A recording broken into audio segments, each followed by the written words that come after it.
a grandfather found murdered in his Florida home. We saw a body wrapped up in a rug. He had been shot. June, Florida weather, it was hot. The body started decomposing quicker. Detectives fear his wife might also be a victim. You have a dead body on the floor. She's missing. We actually thought somebody came, killed him, and took her. Detectives started asking me, did he have any enemies? And I'm like, no, absolutely not. But the investigation reveals both parties were occupied by their own affairs. He didn't just love one woman. He loved women. And she's having affairs. She's bringing men into the house. What's your relationship? Friends? Sex? No friends. But a shocking confession takes the case in a different direction, leading to a killer on the brink of despair. She was tired of him treating her like she was dirt. He said that he would marry a dog before he would marry me. She purchased a ticket for Canada. She was trying to get out the country. She is to be considered armed and dangerous. She just fired rounds until the gun was empty. June 23rd, 2009. It's a humid summer morning in Lake City, Florida, when detectives are called to the scene of a reported dead body. We received a call from Broward County Sheriff's Office, and they had an informant that stated there was a murder committed here in Lake City. But we didn't have that much information. Broward County had gotten information from one of their confidential informants saying that the person in the residence was a guy by the name of Tommy Kellum, that he had been shot. Property records reveal there is a Tommy Kellum who lives in the area, and investigators race to his address.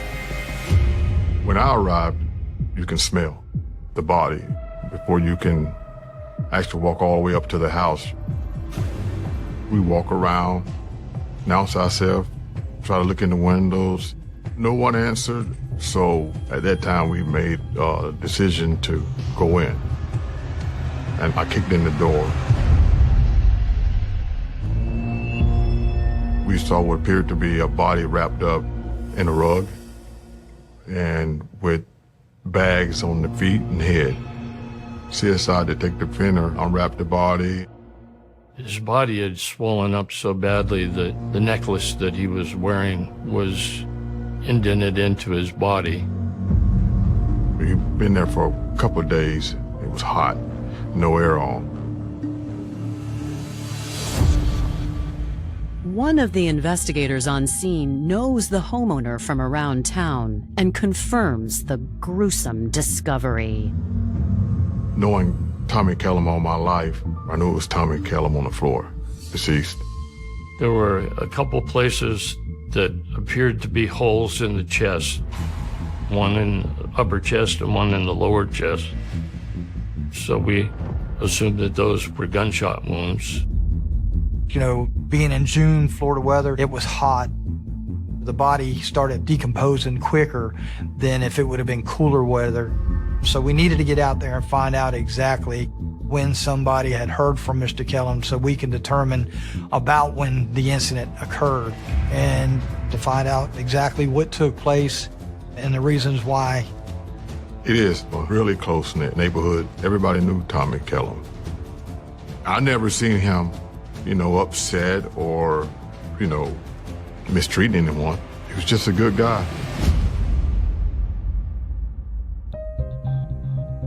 Tommy Kellum was born in 1933 in Hatch Bend, Florida.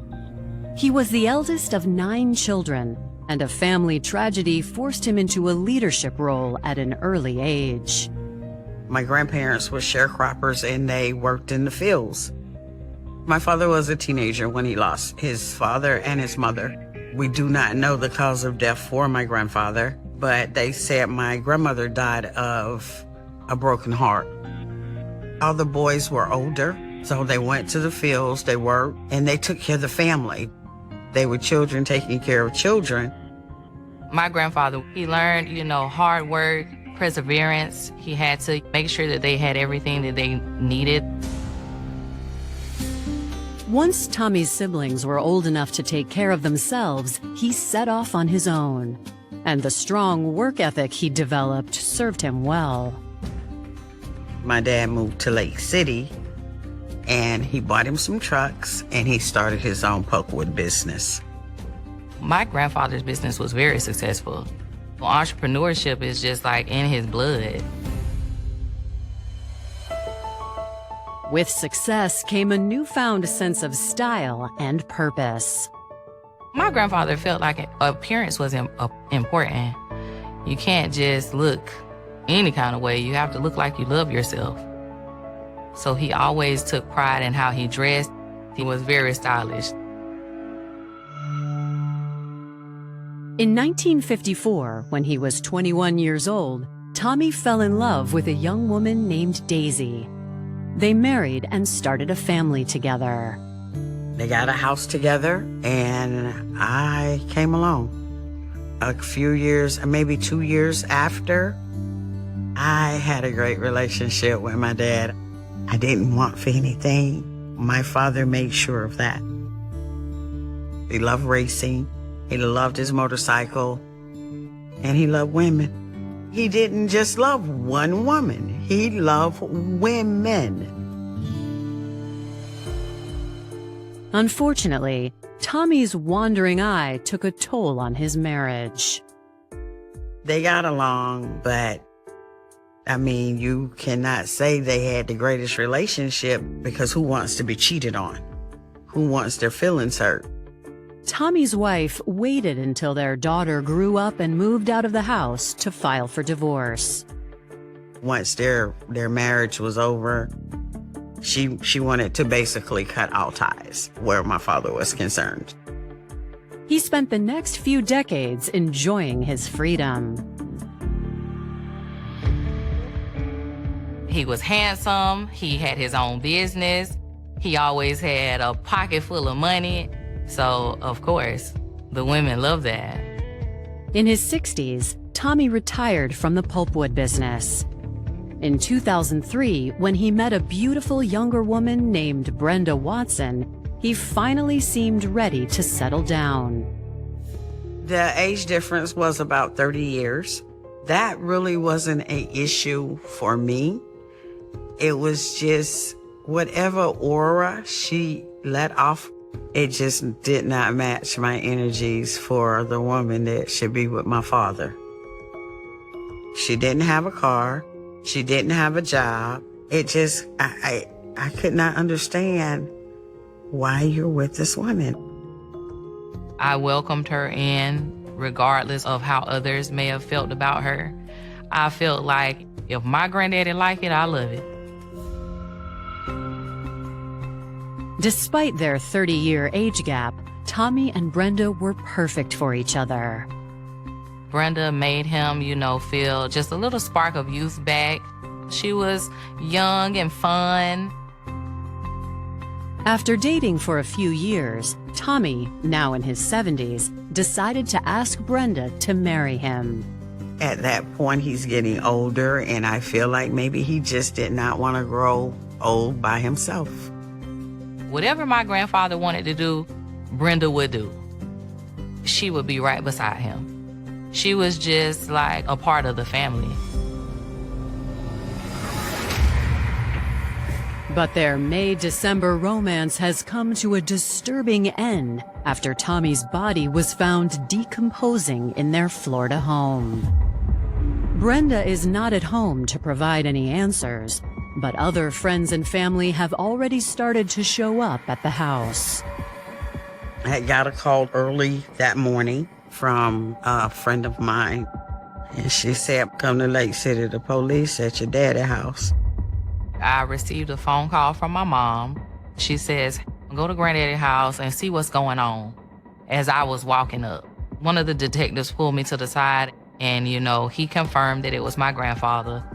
I just felt sick to my stomach. It's not even a word to describe it. I felt like everything was just crashing down. LaTuana tells detectives she thought her grandfather had been out of town for the past few days.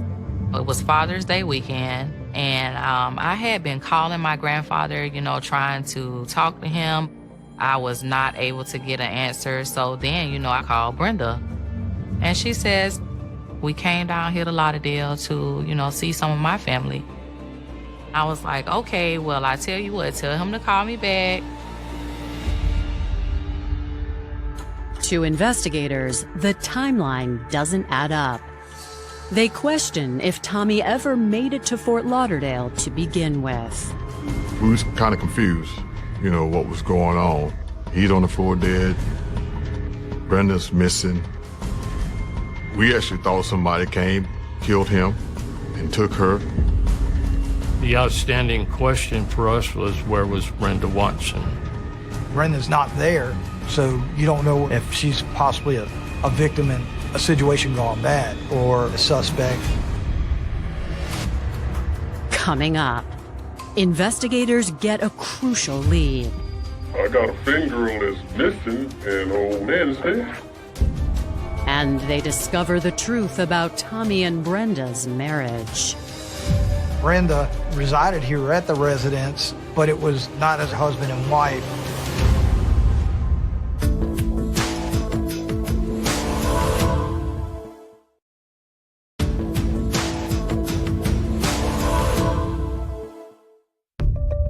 After discovering 76-year-old Tommy Kellum shot dead inside his home, detectives in Lake City, Florida fear that his wife, Brenda Watson, could also be in danger.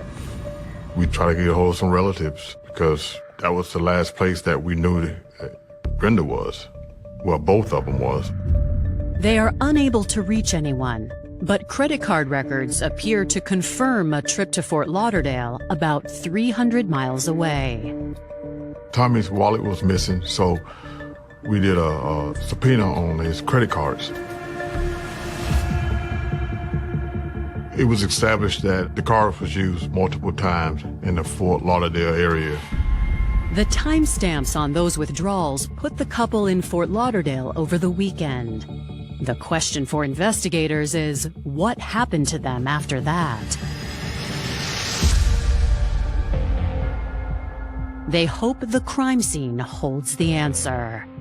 Detective Fenner was working the scene inside the residence and advised me that they had found 4 shell casings from a .22. LaTwana told us that, her grandfather had guns, but the gun rack, it was empty. The detective started asking me, did I know anyone that would want to hurt him? Did he have any enemies? And I'm like, no, absolutely not. Could it be a robbery? She advised us that her grandfather's truck was gone, so we started putting a bolo out for it.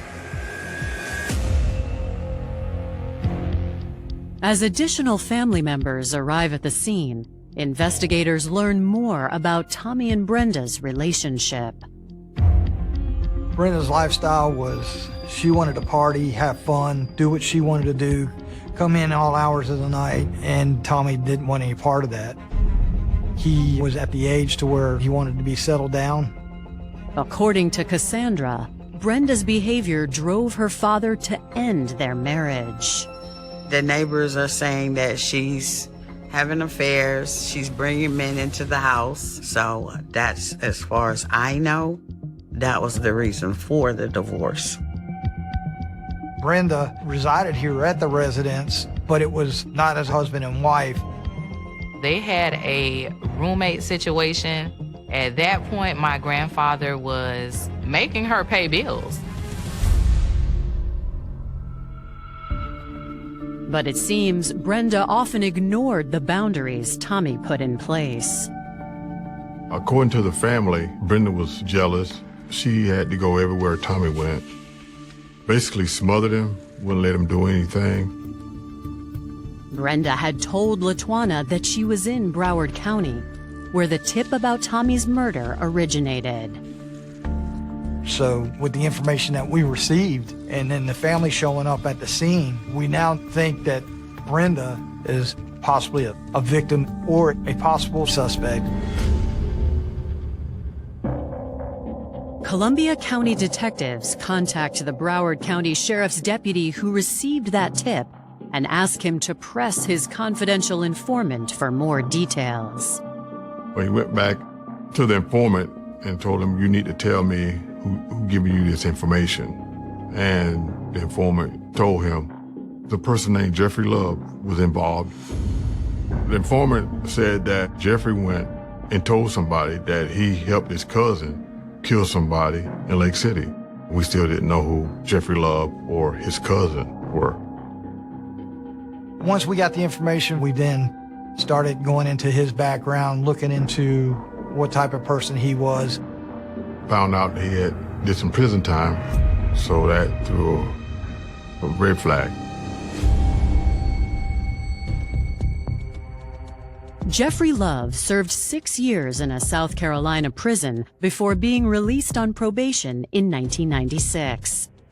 It's unclear how he knows Tommy and Brenda or what he was doing in Florida. Most of the people on the Washington Street area were good people. They looked out for each other. If we were out looking for someone, they usually knew who we were looking for. No one knew of Jeffrey Love. With their attempts to track down Jeffrey Love hitting a dead end, investigators turn their attention back to Tommy's personal life. One source told us that Brenda was messing around with this guy named Eugene. The alleged affair opens up new possibilities and motives. You got a dead body on the floor. Brenda's missing. Now they're saying that Eugene was creeping with Brenda. I'm thinking he off Tommy Kellum to be with Brenda.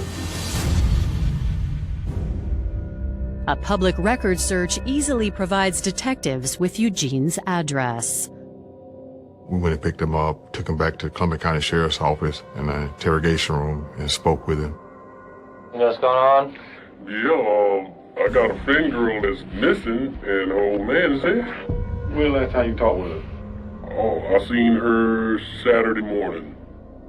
Saturday would have been the 20th of June, and according to what Brenda told Tommy's granddaughter, they were in Fort Lauderdale at the time, 5 hours away. But Eugene says she met him at a restaurant there in Columbia County. What's your relationship? Friends? Friends. Sex? No friends. I done tapped it probably years ago, but gosh, man, that's a good-looking gal. When last time you tapped it? Oh, man. Hey, you gotta be honest. You have to be honest. This probably been about 2 weeks ago. After catching Eugene in a lie, investigators confront him with their suspicions. I say, hey man, your name is ringing in the streets, man. And he was like, what? I said, man, Tommy's dead. And your name came up. And he was like, oh, hell no. Oh, okay then, let's rock and roll, man. Let's get it. I got a wife. We need to kind of resolve this. I might get a divorce. So, this. Eugene said that weekend he was with his family. So that was his alibi. I explained to Eugene that if I have to, I'm gonna go and ask his wife, was he home that weekend? And the cat's gonna be out the bag because I'm gonna tell her what was going on. So he assured me he was home. At the end of the interview, I believed him. I kind of figured he wasn't involved in it. Willing to expose himself, investigators no longer believe Eugene is a suspect. Before concluding his interview, they ask him if he's heard of Jeffrey Love, and he says no. But according to him, there's someone else they should be considering. She was saying something about he went back to his ex-girl or something, and Who went back? Tommy was going to see his ex-girl. You don't know Tommy's ex-girlfriend? No, I really don't. Detectives consider this information a new lead. This is the first time I learned about the girlfriend. Don't know if it was more women out there that was upset and one of them came out and murdered him.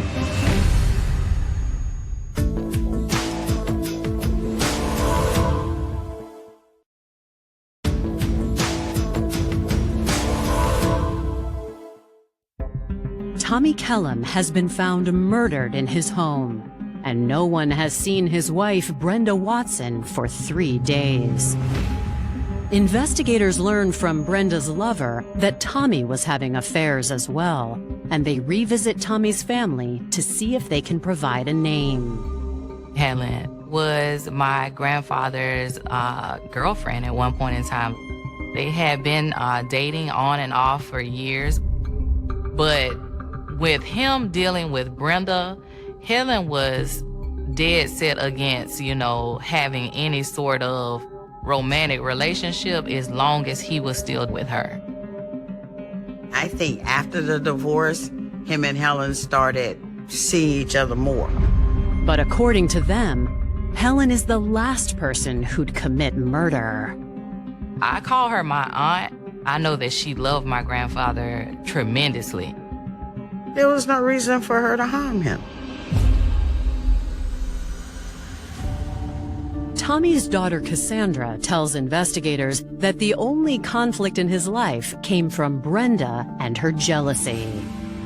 Brenda had a problem with Helen. When my dad go play cards, Helen was the bartender there. Brenda would sit to that bar if she didn't do nothing but drink Sprite all night to make sure that my daddy had no interaction with Helen. The more detectives learn about Brenda's relationship with Tommy, the less she looks like a second victim. This feeling further solidifies when Cassandra shares that Brenda's jealousy was sometimes accompanied by violence. Helen called me and told me that Daddy had to go to the hospital because he was cleaning his gun and he shot himself in the hand. That's what he told me. She said he's not gonna tell the truth, but she say Brenda shot him. The gun incident happened after the divorce, maybe because she was mad. Maybe they were going through something. Nobody actually know because nobody was there with them. And my dad didn't tell the truth about the situation anyway. So with the information that we received, we now know that Brenda is a possible suspect. Investigators become even more convinced of Brenda's involvement after the coroner determines Tommy died on June 20th, the same day she met with her lover, Eugene. The truck's missing. Brenda's gone. She's made contact with the family saying that Tommy was with her. We know that Tommy's not with her, that Tommy's actually the victim of a homicide. Hoping to pinpoint Brenda's location, detectives obtain records of the withdrawals on Tommy's bank cards. We seen that there was some large ATM withdrawals headed to Fort Lauderdale. One of the ATMs obtained that Brenda did in fact use Tommy's card, and we got a still photo of her making a withdrawal. Tommy's bank records also reveal a purchase made at a Walmart store near the restaurant where Eugene told detectives he'd met Brenda Saturday morning. I traveled to the Walmart in Lake City to request the video and a receipt of the items purchased. When I arrived, they pulled up the video. It showed a black female and a black male. They purchased cleaning supplies. The camera is too far away to identify the two individuals, but investigators spot a damning piece of evidence in their shopping cart. They purchased a rug. It had a certain pattern to it, and I immediately recognized that pattern as the same as the rug that Tommy Kellum was wrapped up in.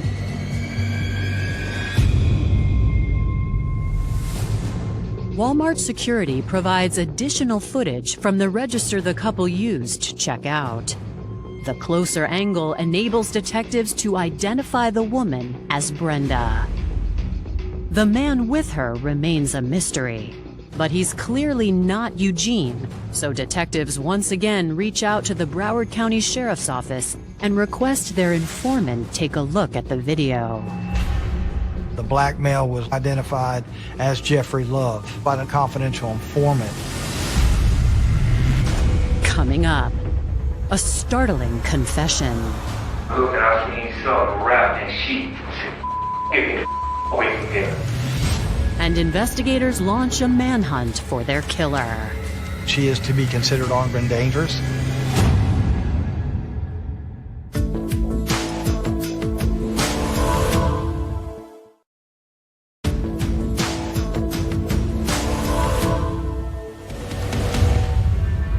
It's becoming clear to detectives that Brenda Watson was involved in the death of her husband. And another piece of the puzzle falls into place when they discover her connection to Jeffrey Love. No one knew of Jeffrey Love because he wasn't from Lake City. We found out that was Brenda's cousin. The only information we got from Broward County Sheriff's Office, got from their informant saying that it was Brenda Watson and Mr. Love who were in the residence. It was unclear at the time which one had actually done the shooting. We knew that she was running away, she was involved, and we wanted to know why and what happened. To get answers, police need to find their suspects. Fortunately, a clue soon presents itself. I got a phone call from Broward County advising that they had located Tommy's truck down in Fort Lauderdale at a Greyhound bus station. Detective Brenda went to Broward County to process the truck. Nothing significant was found inside the truck, but in the bed of the truck was the mop that Brenda purchased from Walmart here in Lake City. Detectives went to the bus terminal and watched the video surveillance. We saw a male get out, who we positively identified as Jeffrey Love, and then we saw a female get out, who we kind of knew it was Brenda, didn't see her face, but the statue looked as of Brenda Watson.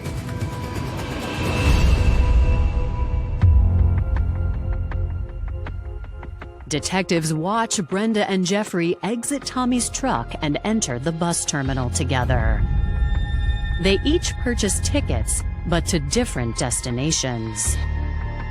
He purchased a ticket back to South Carolina, and she purchased a ticket to Canada. She was trying to get out the country. We were already behind. They had purchased the tickets on that Saturday, so they had already been on the road 3 days.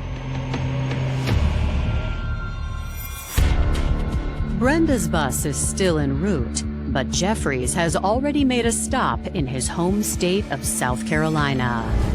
We decided to go ahead and try to apprehend the male suspect, which was Jeffrey Love. Arrest warrant was issued for Jeffrey Love for grand theft due to the fact we saw him get out the red truck at the bus terminal in Fort Lauderdale. We didn't have enough for an arrest warrant for murder, so that was the easiest way to get him back to Florida.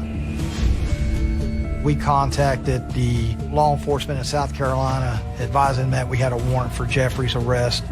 They went to his residence where he was apprehended and placed into custody. Jeffrey surprises investigators by waiving his Miranda rights and agreeing to an interview. But that's where his cooperation ends. He wasn't cooperating with us. He didn't want to tell us what his involvement was or what he knew about what happened. The attorney who's going to be prosecuting this case, she said, Sarge, go back and ask him. He can either be a witness to this or he can be a suspect. I'd rather be a witness. There you go. No, nothing. He indicated that he was out on probation, that he didn't need to get caught up into that. We felt different.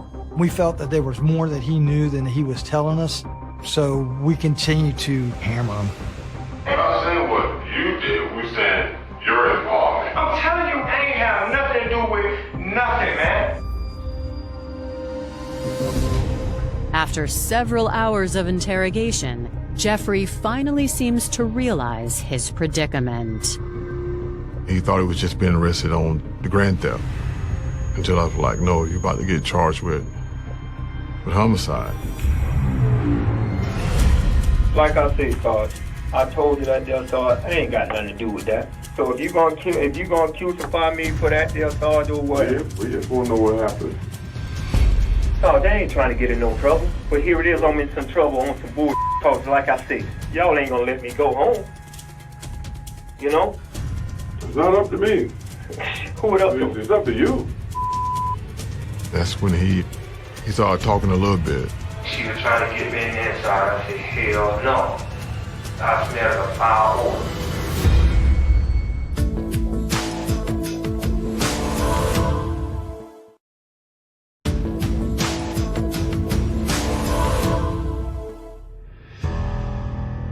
Faced with the possibility of going back to prison, Jeffrey Love finally decides to come clean. Just lay it out for us, Jeffrey. That's all we're asking. He threw up his hands, and that's when he kind of confessed on what happened. Jeffrey tells investigators he was at home on Saturday, June 20th, when Brenda called him out of the blue. She said, cool. She said, come down here. I said, Brenda, what's up? What's going on? What you don't got yourself in? 15 minutes later, she called him and said that, I got you a bus ticket. He thought him and Brenda was going to go to some kind of, family function. That was his understanding. I got on the bus Saturday night. I came down to Lake City. Sunday. I got down here Sunday between 10 and 11. Jeffrey says Brenda picked him up at the bus station in Tommy's red pickup truck, but Tommy wasn't with her. They went to Walmart, purchased cleaning supply, some trash bags, a throw rug. She purchased all this stuff. That didn't draw your attention to something being weird. No, you know what though? Not really know why I say that. Because when she was getting all this stuff, guess what I was doing? I was looking at females.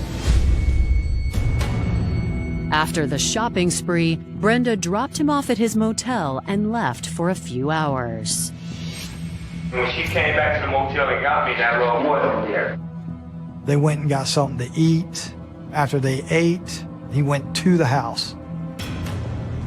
Jeffrey says that's when he found out the real reason Brenda asked him to come to Florida. When I got to that door, and she was trying to get me in the inside, I said, hell no.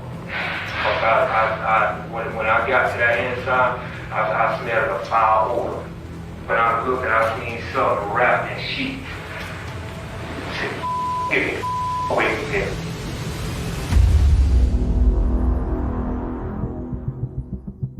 It was clear to Jeffrey that Brenda wanted him to help cover up a murder, but he didn't want any part of it. He was adamant that he didn't do anything. He didn't help her do anything. He told her to take him to his cousins in Fort Lauderdale. He said Brenda decided that they needed to clean what they could clean and then head out. On the way to Fort Lauderdale, Brenda had threw out the weapon that was used to kill Tommy Kellum. Once Jeffrey got Fort Lauderdale, he said he told one of his cousin friends that what happened in Lake City. Well, this person went and told someone else that was an informant, and the informant went and told the detective. And that's when the detective contacted the sheriff's office.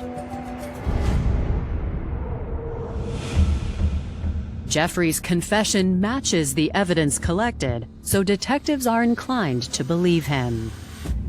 Jeffrey Love's breaking point was when he realized that he was being charged with accessory to homicide. And the condition of, for us not charging him was if he testified against Brenda.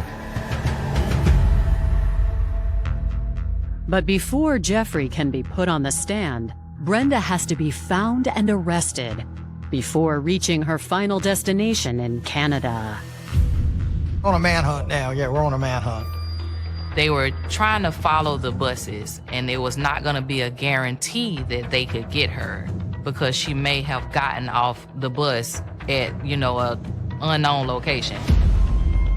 Florida police enlist the help of U.S. Marshals and plan to detain Brenda at one of the stops. We missed the first one, which was in Georgia. Then we realized the next one would have been in Ohio, and then to Cleveland. But we were behind on those as well. The next one that we knew for sure where she was going to be at would be Erie, Pennsylvania. Erie, Pennsylvania is only 200 miles from Canada. So if investigators don't catch up with her there, she could get away entirely. We were contacted and advised that the bus had already did the transfer of passengers. We asked if the bus terminal could contact the bus driver and try to get him to say that they're having mechanical problems and would have to come back to the bus station. When the bus driver turned the bus around, the Erie, Pennsylvania Police Department was there waiting. She was a homicide suspect, so she is to be considered armed and dangerous. The bus arrives in Erie with Brenda still on board. She surrenders without a struggle. So myself and Detective Sergeant Glenn White get on a plane and we head to Erie, Pennsylvania to find out why she killed Tommy Kellum. And Brenda is ready to talk. I put the Denise Watson in my right mind, sound mind and body.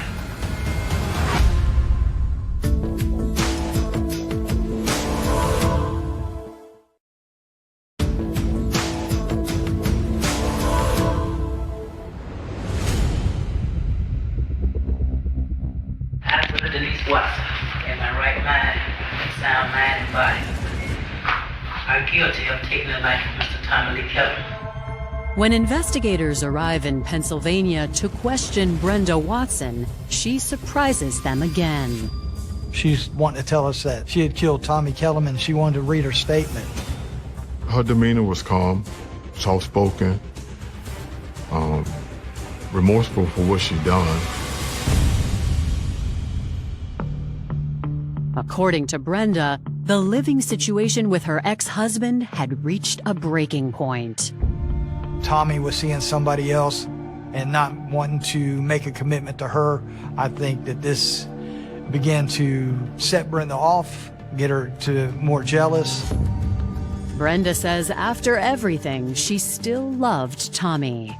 So on Friday, June 19th, she presented him with a solution to their problem. She wanted to marry him again. Tommy said no, he wouldn't marry me. That he would marry a dog before he would marry me. I told him that there was no need for him to talk to me that way. Brenda says she stormed out of the house but couldn't bring herself to leave for good. So she came back later that night hoping to make up.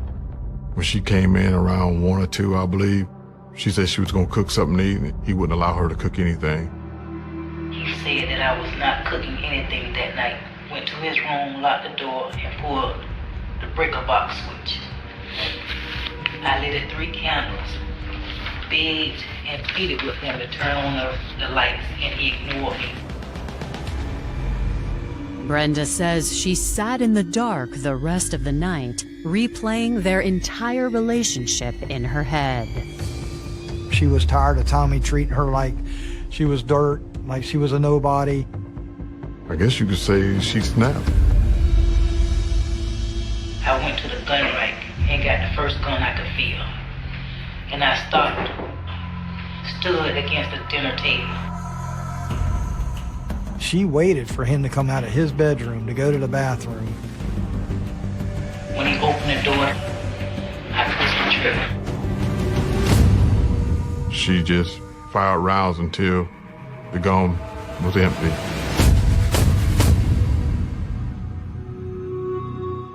I'm not a killer. I tried my best to leave Tommy, but every time he come and get me. To the family, please forgive me for taking your loved ones. I am deeply sorry.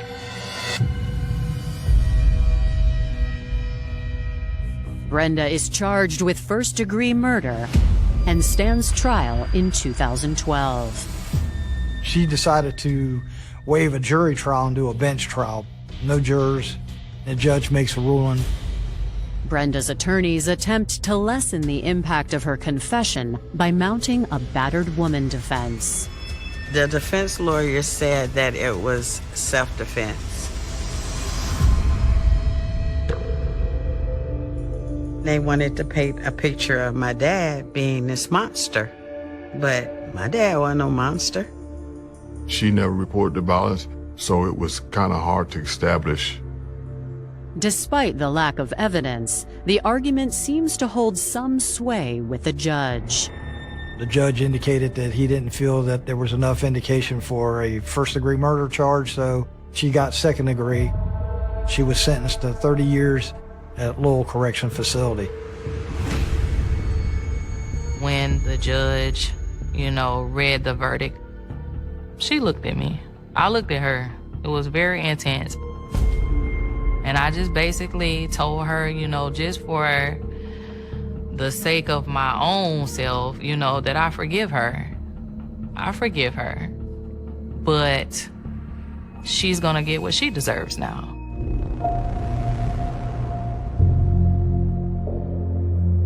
This was a senseless crime that shouldn't happen.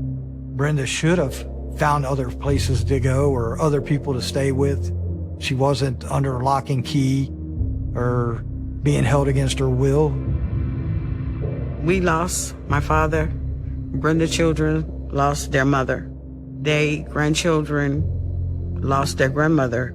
Everybody took a loss here. She may have killed him in the flesh, but the lessons that we were taught, how to love, being independent, working hard, that will never leave us. The call came in just after midnight. Not a scream, not a crash.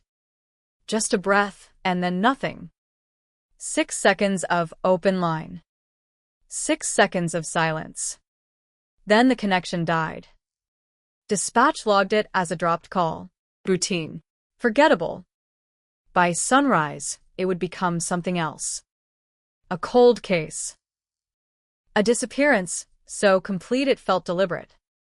Chicago, December 1996. The kind of winter that doesn't just cover the city, it suffocates it. Snow layered over old snow, turning sidewalks into uneven graves of ice. Streetlights flicker through a gray haze, the air thick with exhaust and cold metal. Sound travels differently in that weather. Softer. Duller. Like the city is holding its breath. On the south side, a brick house sat halfway down a quiet block. Not abandoned. Not neglected. Just ordinary. The kind of place no one looks twice at. That morning, the front door was slightly open. Not wide. Not forced. Just enough. Milk bottles untouched. Newspapers still folded. No footprints leading away. Inside, the heat was still running. And the family gone. The first officer stepped in and immediately slowed down. Something wasn't right. It wasn't visible at first glance. No broken glass. No overturned furniture. No obvious violence. But the silence pressed in. Thick. Heavy. A television flickered in the living room. Static hissing quietly, casting pale light across an empty couch. The kind of detail that sticks in memory later. The kind that feels staged but isn't. The kitchen told a different story. Coffee, half drunk. A mug still warm when they touched it. Eggs burned black in a pan, forgotten on the stove. Someone had been there, recently. Someone had stopped mid-action. There were no signs of struggle. No blood. No broken plates. Just interruption. Sudden. Absolute. 3 people lived in that house. Michael Carter, 42, construction foreman. Quiet. Predictable. The kind of man who followed routine like a clock. Elena Carter, 38, part-time cashier. Friendly. Known by neighbors. No history of conflict. And their daughter, Rachel, 16, honor student, soft-spoken, observant, normal. That word came up again and again in early reports. Normal family. Normal home. Normal life. Until it wasn't. Bedrooms were checked next. The parents' room was undisturbed. Bed made. Closets full. Jewelry still in place. Nothing missing. Nothing packed. People don't leave like that. Not together. Not without taking something. Rachel's room was different. Messier. Lived in. Posters taped unevenly to the walls. School books scattered across a desk. A backpack slumped sideways, half-zipped. Her bed was unmade, sheets twisted like she'd gotten up in a hurry. On the nightstand, a diary. Detectives flipped through it carefully. Pages of small, neat handwriting. School notes. Fragments of thoughts. Names of friends. Typical teenage entries. Then the last page. Dated the night before. 3 words. I think he knows. No name. No context. Just that. The sentence stopped there. The pen mark trailing off slightly at the end, like she'd paused, or been interrupted. That line would echo for years. He knows. Who? What did he know? And why did it matter enough to write it down? The house offered no answers. No forced entry. No signs of anyone else inside. No fingerprints beyond the family's. Outside, the snow had erased everything. If there had been footprints, they were gone by morning. Covered. Hidden. Lost. Neighbors were questioned immediately. Most hadn't noticed anything. One said they heard a car late at night, but couldn't describe it. Another mentioned seeing a light flicker inside the house around 2 a.m. Just once. Then darkness. An elderly woman across the street claimed she woke up briefly and saw movement behind the curtains. A shadow. She couldn't say what it was. At the time, it sounded like nothing. Later, it would feel like everything. The phone records became the first real lead. That midnight call. Placed from inside the house. 6 seconds long. Too short to speak. Too long to be accidental. No words were recorded. No trace of what happened during those seconds. Just an open line. Investigators replayed it again and again. Static. A faint shift. Then silence. And then disconnect. Theories started forming. Home invasion. Kidnapping. Family dispute. None of them fit. Nothing was taken. No struggle. No evidence of forced entry. It was as if whoever came was expected. Or already inside. Days turned into weeks. Search teams combed nearby areas. Dogs picked up nothing. Helicopters scanned frozen ground that revealed no secrets. No bodies.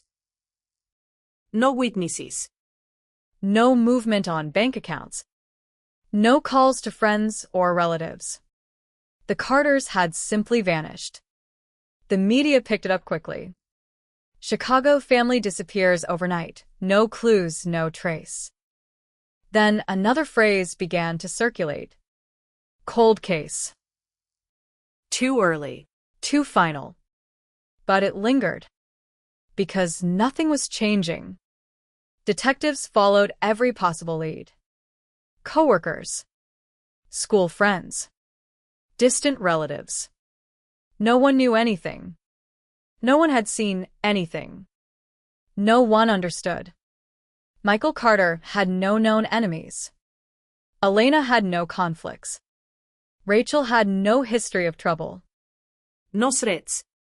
No warning signs. Except for that line. I think he knows. It became the center of everything.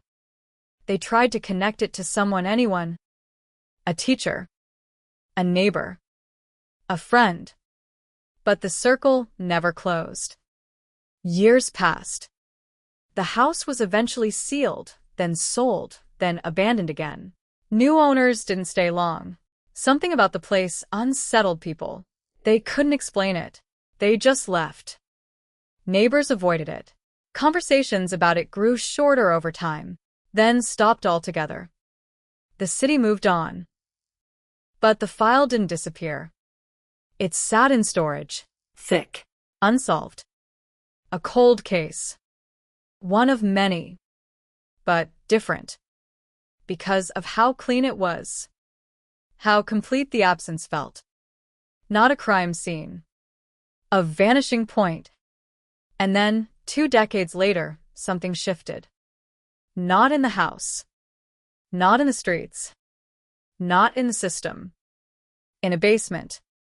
A man sorting through old belongings after a death. Boxes stacked high, untouched for years. Dust layered thick enough to hide labels. The kind of place where memories go to disappear. He wasn't looking for anything specific. Just clearing space. Until he found the box. Locked. Old metal clasp. Rusted at the edges. Inside, photographs.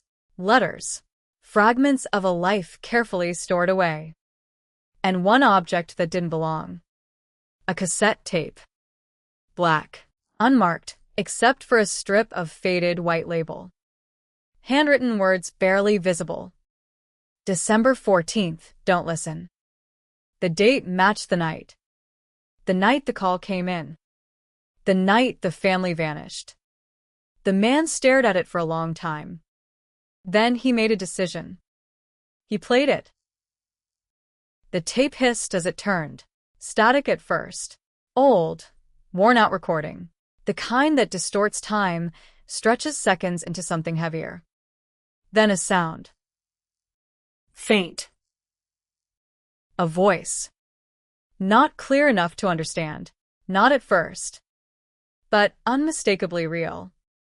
And underneath it's something else. A second voice. Lower. Closer. The recording cut abruptly. But it was enough. Enough to reopen everything. Enough to turn a forgotten cold case into something alive again. Because the truth had never disappeared. It had been recorded. Hidden. Left behind. Waiting. And now finally heard. The tape doesn't begin with voices. It begins with breath. Uneven. Close to the microphone. Too close.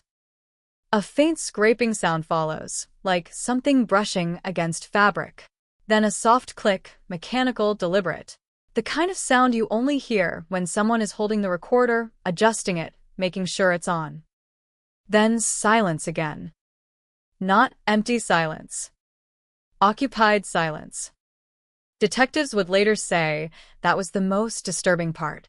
Not what was heard, but what lingered between the sounds. The sense that someone was there, waiting, deciding what came next. The man who found the tape didn't understand any of that at first. He only knew one thing. The date matched. December 14th. The night the Carters vanished. He brought it to the police 2 days later. Not out of fear.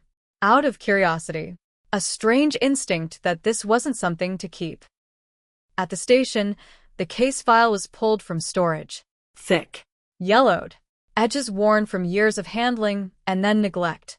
A cold case, stamped and archived. Waiting for a reason to breathe again.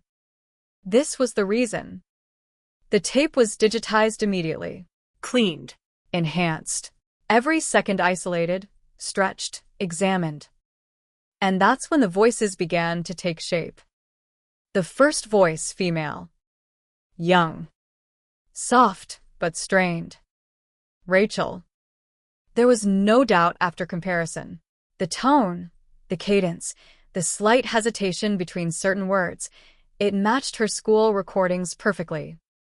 But the way she spoke on the tape was different. Controlled.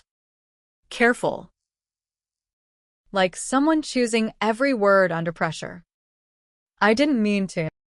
The sentence cut off. Not abruptly, not violently, just stopped. As if she had been interrupted. The second voice came in after a pause. Male. Lower, closer to the microphone. Not loud, not aggressive. Calm. Too calm. You already did. No anger. No urgency. Just certainty. The kind that doesn't ask questions. The kind that knows. The room where the tape was being analyzed went still. Because that one line shifted everything. This wasn't a random disappearance. This wasn't chaos.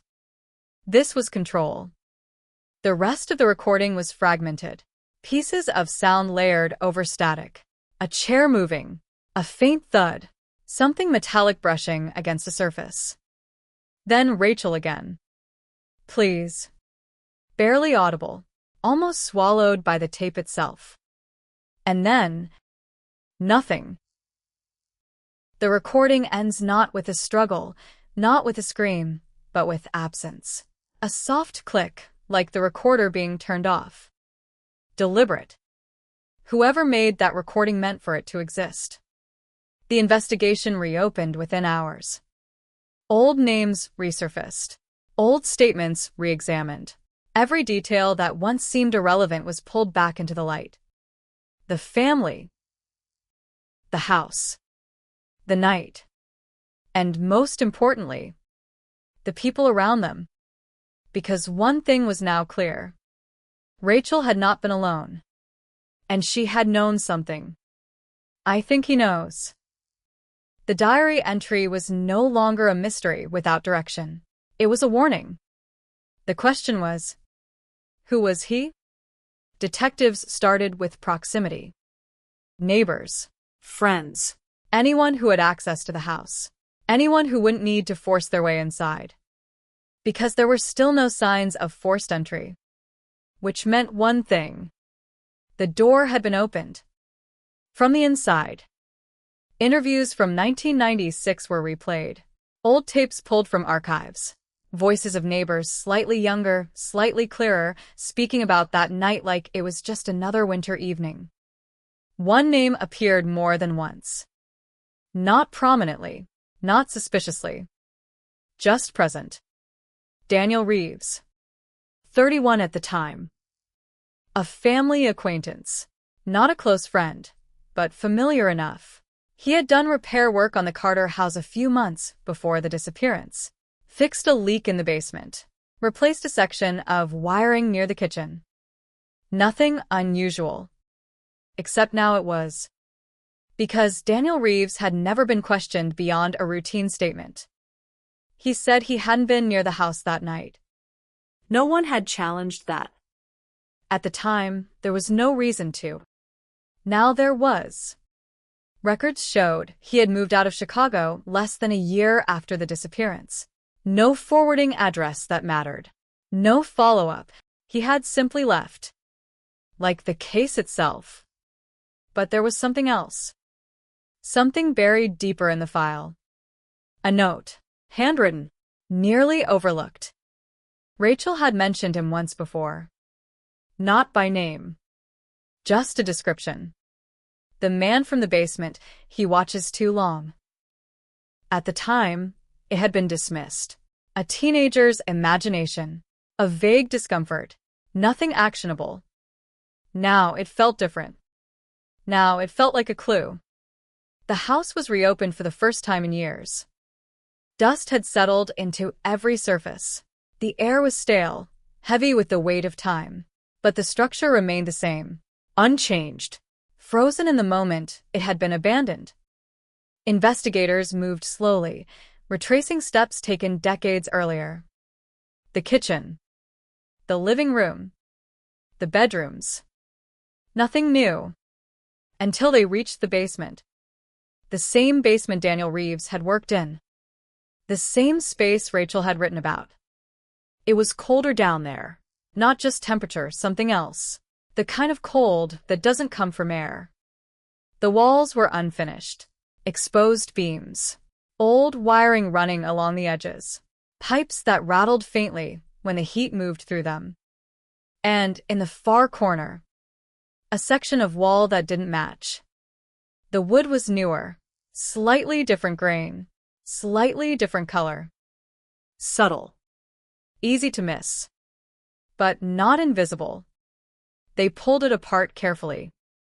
Piece by piece. And behind it, a hollow space. Small, hidden, deliberate. Inside, there was nothing at first glance. Just darkness. Then a glint. Metal. A small object pushed toward the back. Recovered, bagged, brought into the light. It was another cassette. Unlabeled. No date. No warning. Just tape. The room went quiet again. Because one tape had already changed everything. 2 tapes. Meant this had never been an accident. This had been recorded. Planned. Documented. The second tape was handled differently. More caution. More control. Every step monitored. When it was finally played, the room felt smaller. Like the walls had moved closer. The audio was clearer this time. No static at the beginning. Nombres. Just a voice. Male. The same voice. Come. Measured. You shouldn't have looked. A pause. Then Rachel. Stronger this time. Not pleading. Defiant. I told them. Another pause. Longer. Then a sound. A sharp movement. A struggle. Something falling. And for the first time, a scream. Cut short. Violently. The tape ends immediately after. No fad. No click. Just impact. And silence. The kind that doesn't leave. Now there was no doubt. This wasn't disappearance. This was abduction. Control. Escalation. And someone had documented it like a record. A record meant to be hidden. But not destroyed. Because destruction would erase it. And whoever did this didn't want it erased. They wanted it buried. Close. Within reach. Like a secret waiting to be found. The investigation shifted direction instantly. Daniel Reeves was no longer a background figure. He was central. Primary. The man who had access. The man who had been in the basement. The man who had left the city shortly after. But there was a problem. Daniel Reeves was dead. 10 years earlier. Heart condition, according to records. No suspicion. No investigation. A quiet death for a man who had lived quietly. Too quietly. Now his past was being opened. Every address. Every job. Every connection. And that's when something else surfaced. A relative. A nephew. The same man who had found the tape. The same man who had brought it forward. Blood. Family. And suddenly, this wasn't just a cold case reopening. This was something closer. Something that had never really left. Because the tapes weren't random. They were kept. Stored. Passed down without meaning to be. Or maybe exactly meaning to be. The question shifted again. Not just who did it, but who knew, and how long they had known. Because somewhere between the silence of that midnight call and the discovery of those tapes, the truth had been sitting in a basement, waiting, listening, and now it was speaking. The room doesn't move after the tape stops. No one speaks. No one breathes loud enough to break the weight of it. A scream cut short. A voice too calm.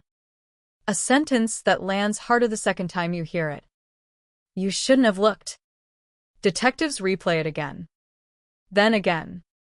Each pass strips something away, noise, distortion, doubt, until what remains is sharper, colder, intentional. This wasn't panic. This wasn't chaos. This was control slipping. Rachel's voice doesn't sound afraid at first. Not in the way they expect. There's something else underneath it. Something harder. Something that didn't exist in the first tape. Defiance. I told them. 3 words. 3 words that change the shape of the entire case. Because now there's a timeline. She knew something. She told someone. And then, someone found out. I think he knows. The diary entry is no longer a question. It's a sequence. Realization. Fear. Action. And consequence. The investigation pivots fast. Faster than it ever did in 1996. Because now they aren't searching blind. They're following a voice. Daniel Reeves. The name sits differently now. No longer background. No longer incidental. Central. His file is reopened, expanded, dissected. Born 1965. Chicago. No criminal record. No arrests. No formal complaints. On paper, he's invisible. But patterns don't live on paper. They live in movement. Addresses. Jobs. Time gaps. And when they map his timeline, something starts to form. He never stayed anywhere long. 6 months. A year at most. Small repair jobs. Basement work. Electrical fixes. The kind of work that puts you inside homes, but not inside lives. In and out. Seen, but not remembered. Except Rachel remembered. The man from the basement, he watches too long. That line is pulled from her earlier diary entries. Buried pages. Weeks before the disappearance. At the time, it meant nothing. Now it feels like a warning that was never heard. Investigators go deeper. They contact former clients, people who had hired Reeves for similar work. Most barely remember him. A quiet guy, kept to himself, finished the job, left. But a few hesitate. Not enough to accuse. Just enough to remember. One woman, interviewed decades later, pauses before answering. He didn't talk much, but he stayed longer than he needed to sometimes. Said he was checking things. Wiring. Pipes. I don't know what fell off, but I didn't say anything. Another mentioned something similar. He knew the house too well, like he'd memorized it. Small details. Individually harmless. Together a pattern. Reeves wasn't just working in homes. He was learning them. Layouts. Entry points. Blind spots. Places where sound didn't travel. Places where people felt safe. The Carter house had a basement. A basement he had access to. A basement where a hidden compartment was found. And inside it, 2 tapes. But investigators aren't satisfied with 2. Because someone who records wants records again. They return to the basement. Not for what's visible, but for what's not. Walls are measured. Floors scanned. Every inch rechecked with modern equipment that didn't exist in 1996. Ground-penetrating radar hums softly across the concrete. And then, a signal. Inconsistent. Shallow. Directly beneath the corner where the tapes were hidden. They break the floor carefully. Layer by layer. Concrete gives way to packed soil. And then, fabric. Dark. Decomposed. Fragile. The air changes immediately. Heavier. Thicker. Something buried doesn't stay silent forever. Forensics moves in. Controlled. Precise. What they uncover isn't a full body. Fragments. Clothing first, then bone. Partial remains, tightly confined in a space too small for comfort, too deliberate for accident. Not a grave. A hiding place. Time has taken most of it. But not everything. A necklace is recovered. Small. Silver. Worn thin at the clasp. Identified within hours. Elena Carter. The mother. The first physical confirmation. After 20 years of nothing. Something. And it changes everything. Because now the case isn't just missing persons. It's homicide. The search expands immediately. If Elena is there, where are the others? Michael, Rachel, the father and the daughter. No additional remains are found in the basement, which means they were moved, taken somewhere else, or never brought there at all. The theory shifts again. The basement wasn't the end. It was the beginning. A controlled space. A place to contain. To record. The tapes. They weren't just evidence. They were documentation. Reeves didn't just commit the crime. He preserved it. The question is why? Control? Memory? Or something worse? A need to relive it. They return to the audio. Now, with context. Now with evidence. Every second is reanalyzed. Enhanced further. Cleaned deeper. Background noise becomes critical. A faint hum beneath the voices. Electrical. Consistent. Not from the recorder. From the environment. They isolate it. Compare frequencies. Match patterns. It leads them somewhere unexpected. Not the Carter house. Another location. A property Reeves rented briefly in early 1997. Just months after the disappearance. An old duplex on the edge of the city, demolished years ago, replaced with a parking structure. At the time, it meant nothing. Now, it becomes a destination. Records show Reeves lived there alone. Short-term lease. Paid in cash. No visitors documented. No complaints filed. But the timing aligns too perfectly. Search permissions are obtained. The parking structure is partially excavated. Not entirely, just targeted sections based on old floor plans and the original layout of the duplex. Concrete is cut. Ground is opened. And again, something is found. This time, deeper. More complete. Human remains. 2 sets. 1 adult male.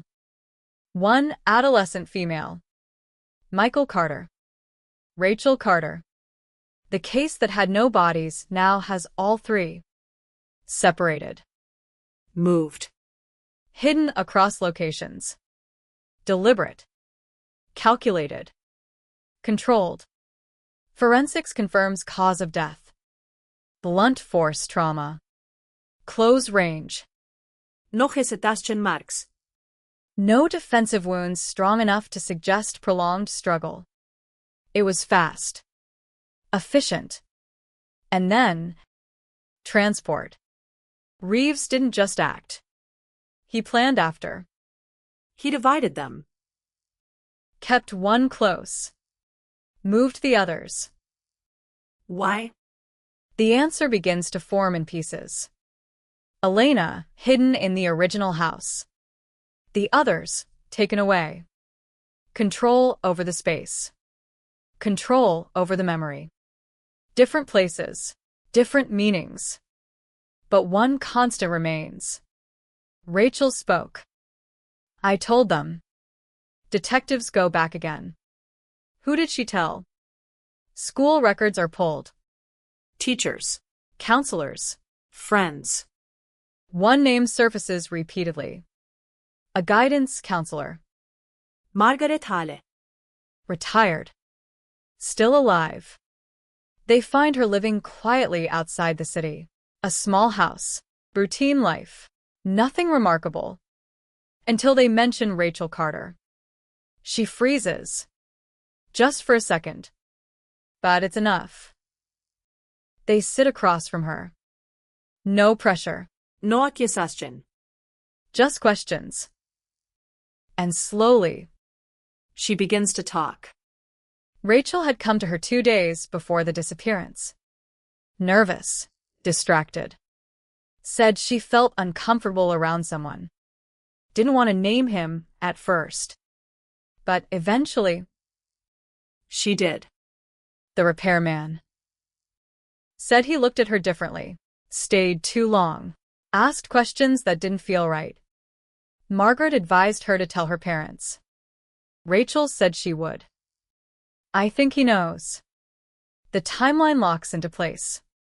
Rachel notices. Rachel tells. Reeves senses the shift. And then, he acts. Not impulsively. Not emotionally. Strategically. Because control was slipping. And he couldn't allow that. Margaret's voice shakes when she finishes. I didn't think it was that serious. No one did. Not then. But now. Every second matters. Because the tapes weren't just recordings. They were windows. And there's still one question that hasn't settled. Why keep them? Why hide them but not destroy them? The answer doesn't come from the past. It comes from the present. From the man who found them. The nephew. Because he didn't just find a box. He inherited it. And inheritance isn't always accidental. Sometimes it's intentional. Sometimes it's a message. And sometimes it's a continuation. Because as investigators begin to look closer at him, they start to notice something unsettling. Something small. Something almost invisible. But impossible to ignore once seen. Patterns. Familiar ones. The kind that don't just disappear. The kind that repeat.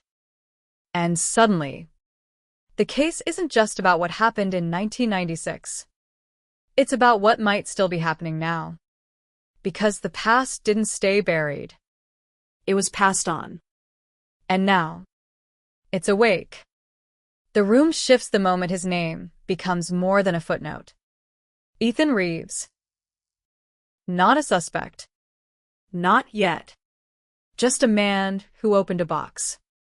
A man who did what anyone would claim is the right thing, found something strange, brought it forward, stepped into the light instead of hiding in the dark.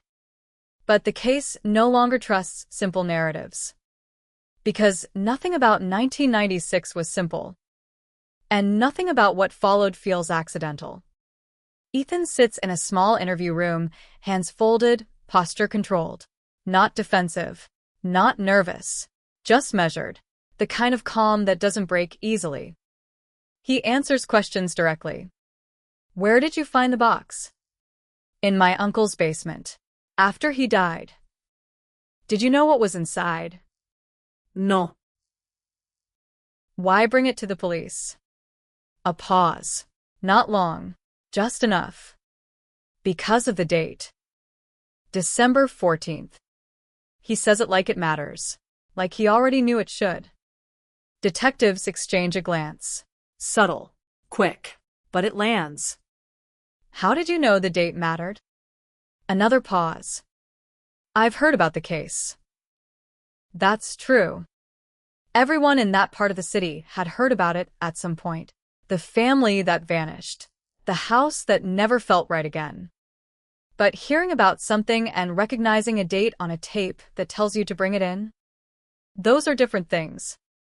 They keep going. Did your uncle ever talk about the Carters? No.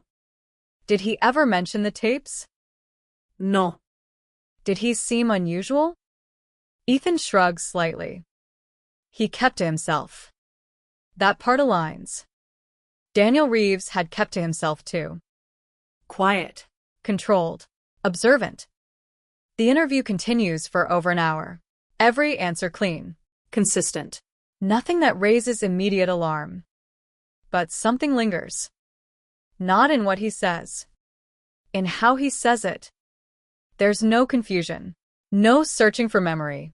No hesitation beyond what feels placed. Like he's aware of the rhythm of questioning.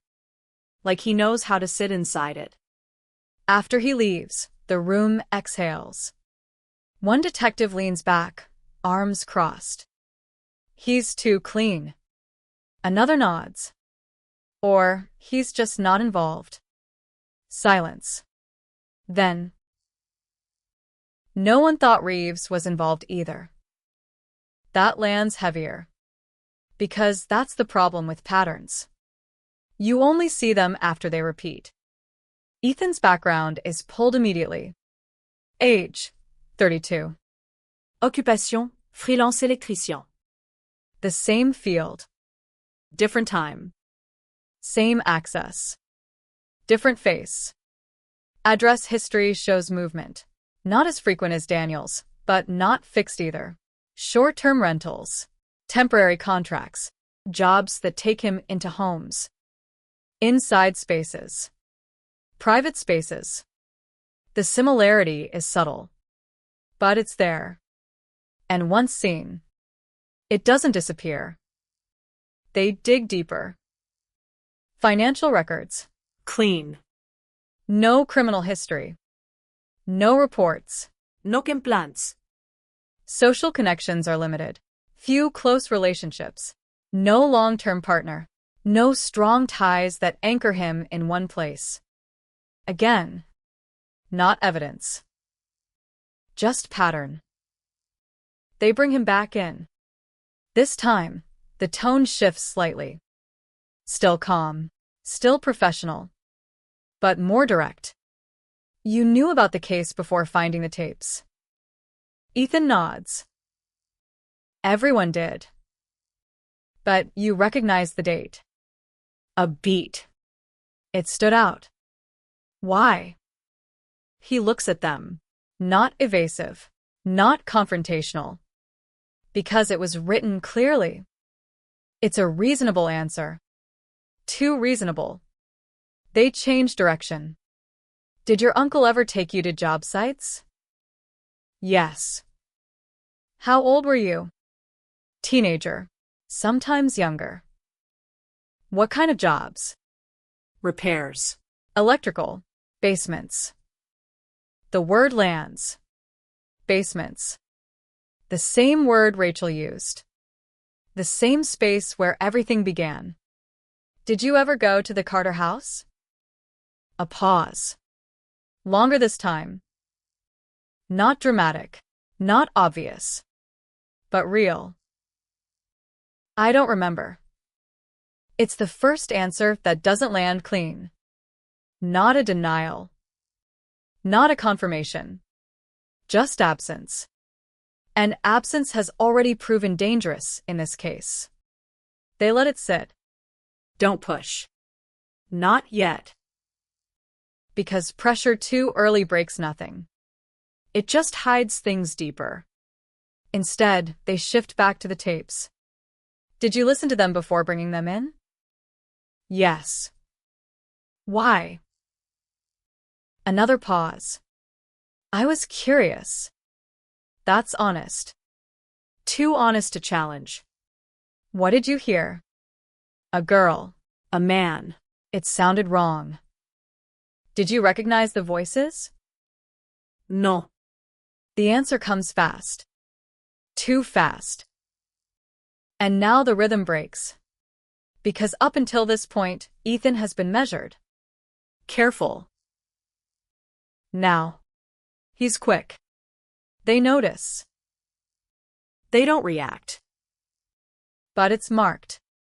After the interview, the focus splits. One team continues digging into Daniel Reeves' past. looking for anything missed, any connection that wasn't visible before. Another team shifts fully onto Ethan. Surveillance begins quietly. Nothing intrusive, nothing obvious. Just observation. Where he goes, Who he meets. how he moves. Days pass. Then weeks. At first, nothing stands out. Routine. Work. Home. Repeat. But routine can be a mask, because patterns don't always show immediately. Sometimes they build. Slowly. Subtly. Until one detail breaks the surface. It happens late one evening. Ethan finishes a job in a residential area. Standard repair. Logged. Paid. Nothing unusual. But instead of heading home, He stops. parked across the street from another house. Lights on inside. He doesn't get out. He doesn't make a call. He just sits there, watching. 10 minutes. 15. 20. Then, He leaves. no contact. No interaction. Just observation. The surveillance team notes it, logs it, Moves on. but it happens again. Different day, different house. Same pattern. Park. Watch. Leave. No reason tied to work. No record of a job at that address. Just presence. Unexplained. Unnecessary. Familiar. The report stack. 3 instances. Then 5. Then more. Each one small. Each one isolated. But together. A pattern. The same kind that once surrounded Daniel Reeves. The same kind that went unnoticed. The same kind that led to a house. A basement. A hidden compartment. And a family that disappeared. The investigation tightens. Not publicly. Not visibly. But internally. Everything sharpens. Because now the question isn't just what happened in 1996. It's whether it's happening again. And whether it ever really stopped. They revisit the tapes one more time. Not for voices. For background. For anything that might connect past to present. And then, a detail emerges. Small. Almost buried. A sound beneath the second recording. Barely audible. A faint click. Rhythmic. Consistent. They isolate it. Enhance it. Compare it. It matches something. Not from the past. From now. A specific type of electrical timer. Used in certain repair kits. Common but not everywhere. And recently. Purchased. By Ethan Reeves. The room goes still again. Because coincidence has limits. And this is past that limit. A warrant is prepared. Not for arrest. Not yet. For search. His apartment. His tools. His space. They move in early. Controlled. Quiet. Everything documented. Everything preserved. At first, nothing. Clean. Organized. Minimal. But then, A drawer. Locked. inside. Tools. Standard equipment. Wires. Timers. Components. And beneath them, a small device. A recorder. Modern. Digital. Charged. Used. They check it immediately. Files appear on the screen. Not many. But enough. Dates. Recent. Too recent. One file is opened. The room tightens. A voice begins. Not Rachel. Not from 1996. New. Young. Unfamiliar. Hello. Then, silence. And a second voice. Calm. Measured. Familiar in a way that doesn't need confirmation. You don't need to be afraid. The recording continues. And just like before, it ends abruptly. No explanation. No resolution. Just control. And absence. The past wasn't just remembered. It was repeated. Refined. Continued. Because whatever started in that basement in 1996 didn't end there. It evolved. And now, it has a new voice. A new space. A new recording. But the same pattern.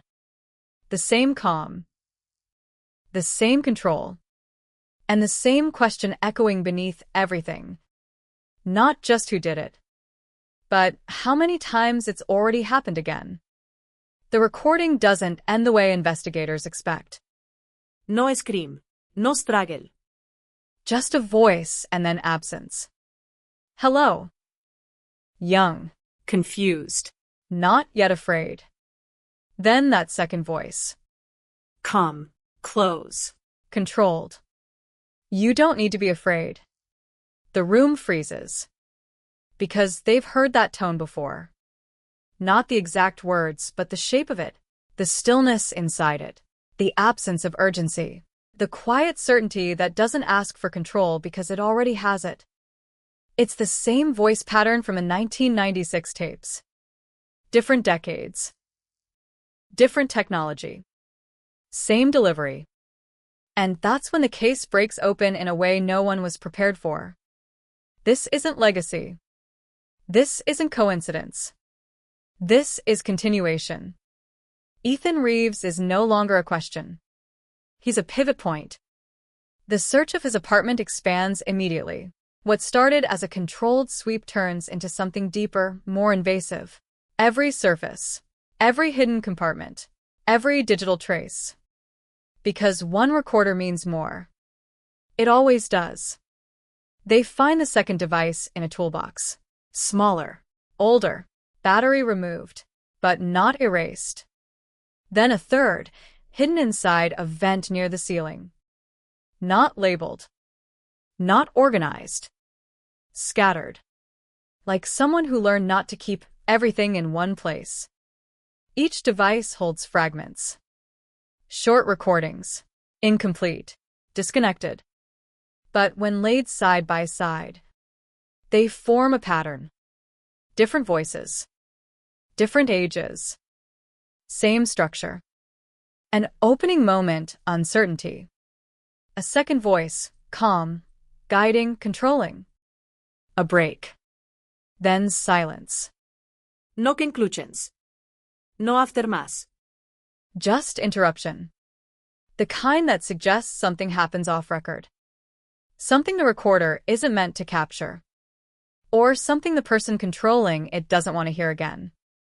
Forensics timestamps the files. They stretch across years. Not just recent. Not just one victim. Multiple. The timeline overlaps with Ethan's movements. Cities he stayed in. Contracts he worked. Addresses he passed through. Every location becomes a potential scene. Every gap becomes a question. And suddenly, the scale changes. This isn't about one family anymore. It never was. The Carter case wasn't the anomaly.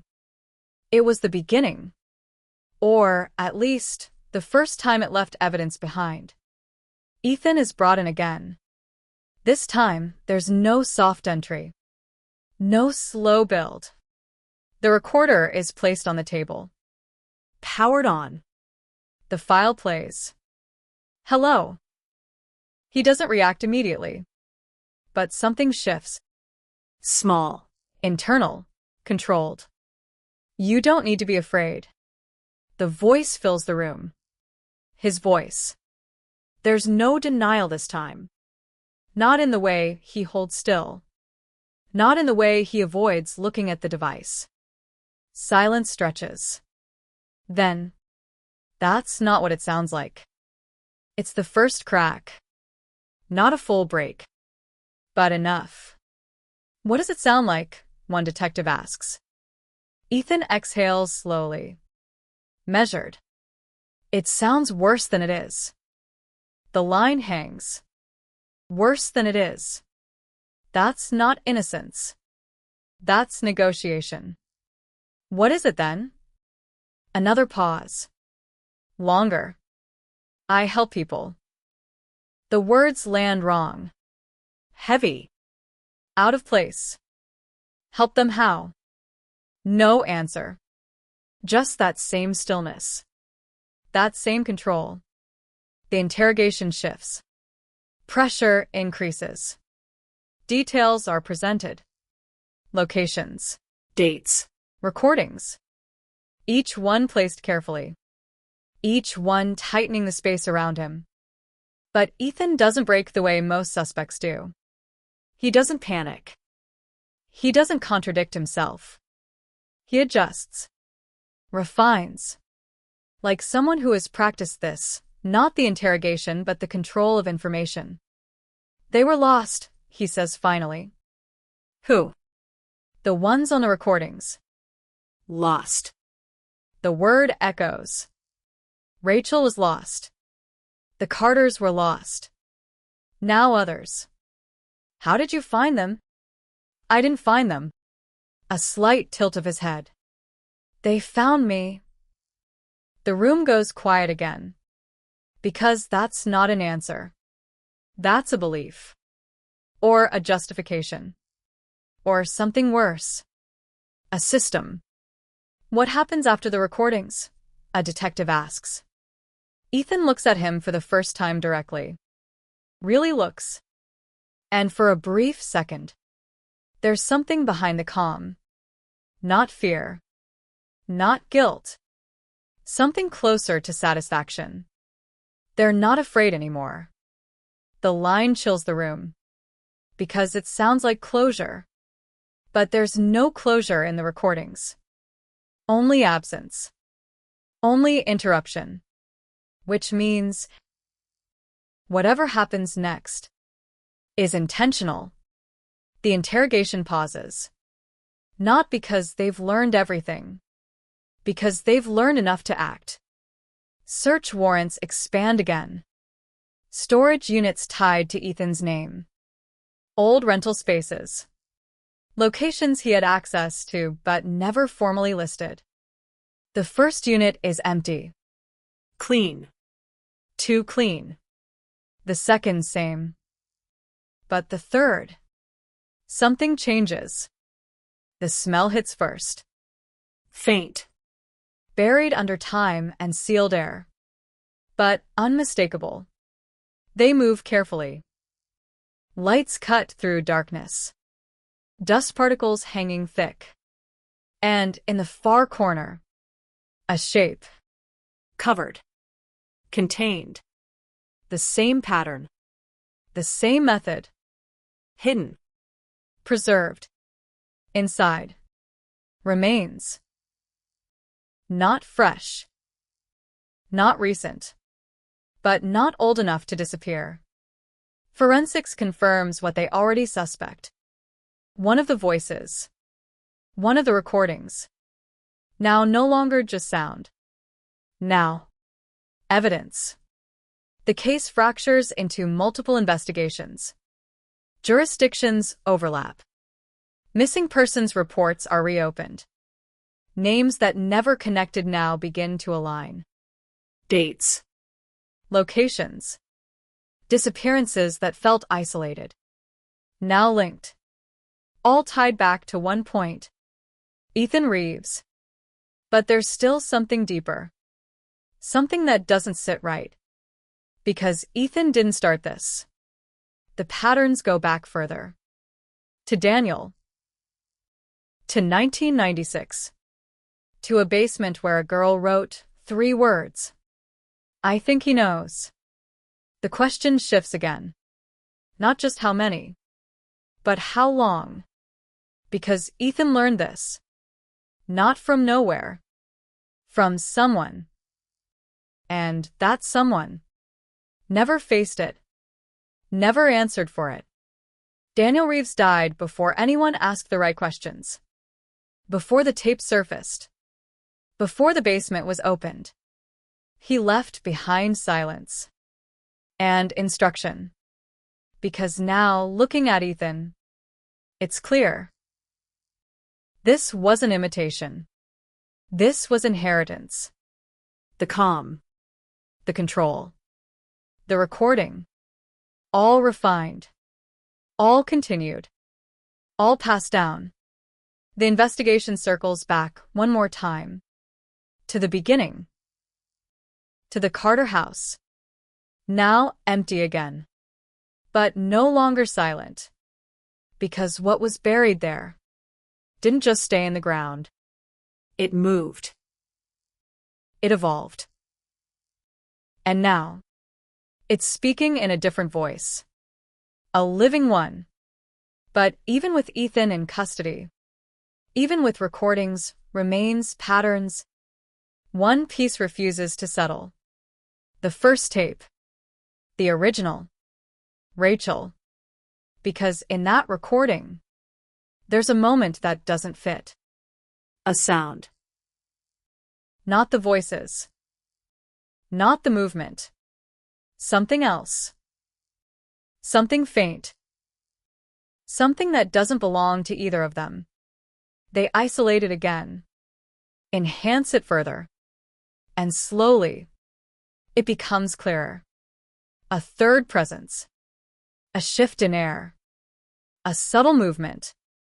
Someone else in the room. Not speaking.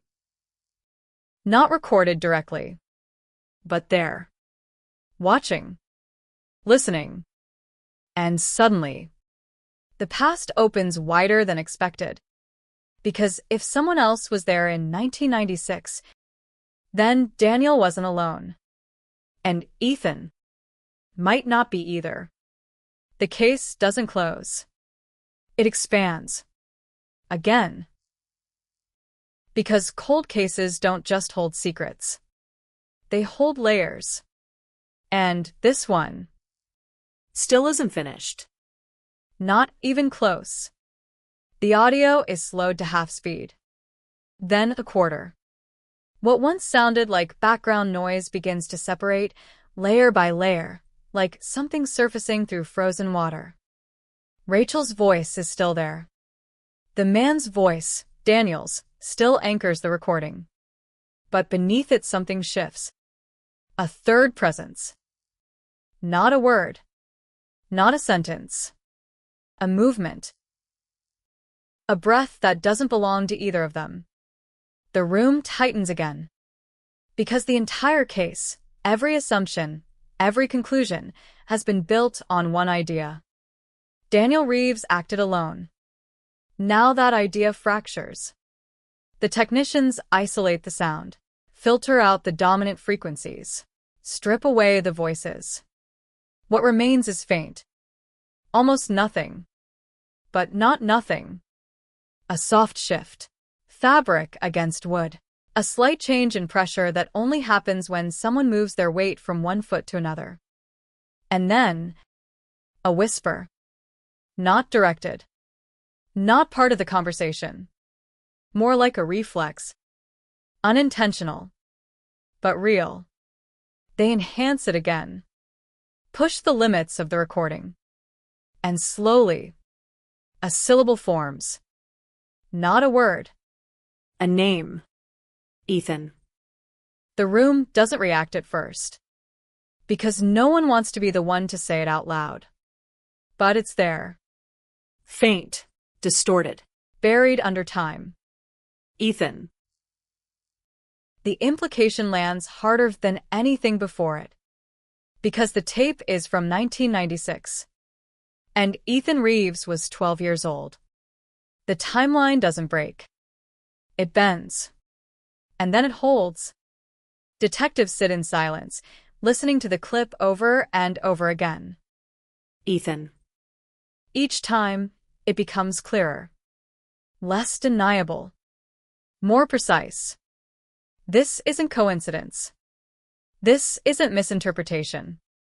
This is presence. Ethan wasn't just connected to the case through inheritance. He was there. In the room. In the moment. At the beginning. The interrogation changes immediately. No more indirect questions. No more careful pacing. Ethan is brought back in, and this time the air is different before he even sits down. He senses it. People like him always do. The tape plays. But not from the start. Just that fragment. That one moment. The whisper. Ethan. He freezes. Not visibly at first. But his breathing shifts. Subtle. Controlled. But no longer perfectly even. They don't say anything. They let it play again. And again. Until the silence after it becomes unbearable. You were there. It's not a question. Ethan doesn't respond. You were in that room in 1996. Still nothing. But now his hands move. Just slightly. Fingers pressing together. Releasing. Repeating. A pattern. A tell. How old were you? Another detective asks. A long pause.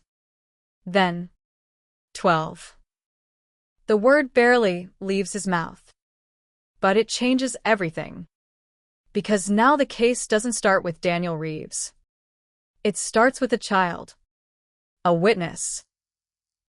Or something else. What were you doing there? Ethan looks down at the table. Not avoiding. Remembering. He told me to stay quiet. The room stills. Who told you? He doesn't answer immediately. He doesn't need to. Daniel, he says finally. Not my uncle. Not him. Daniel.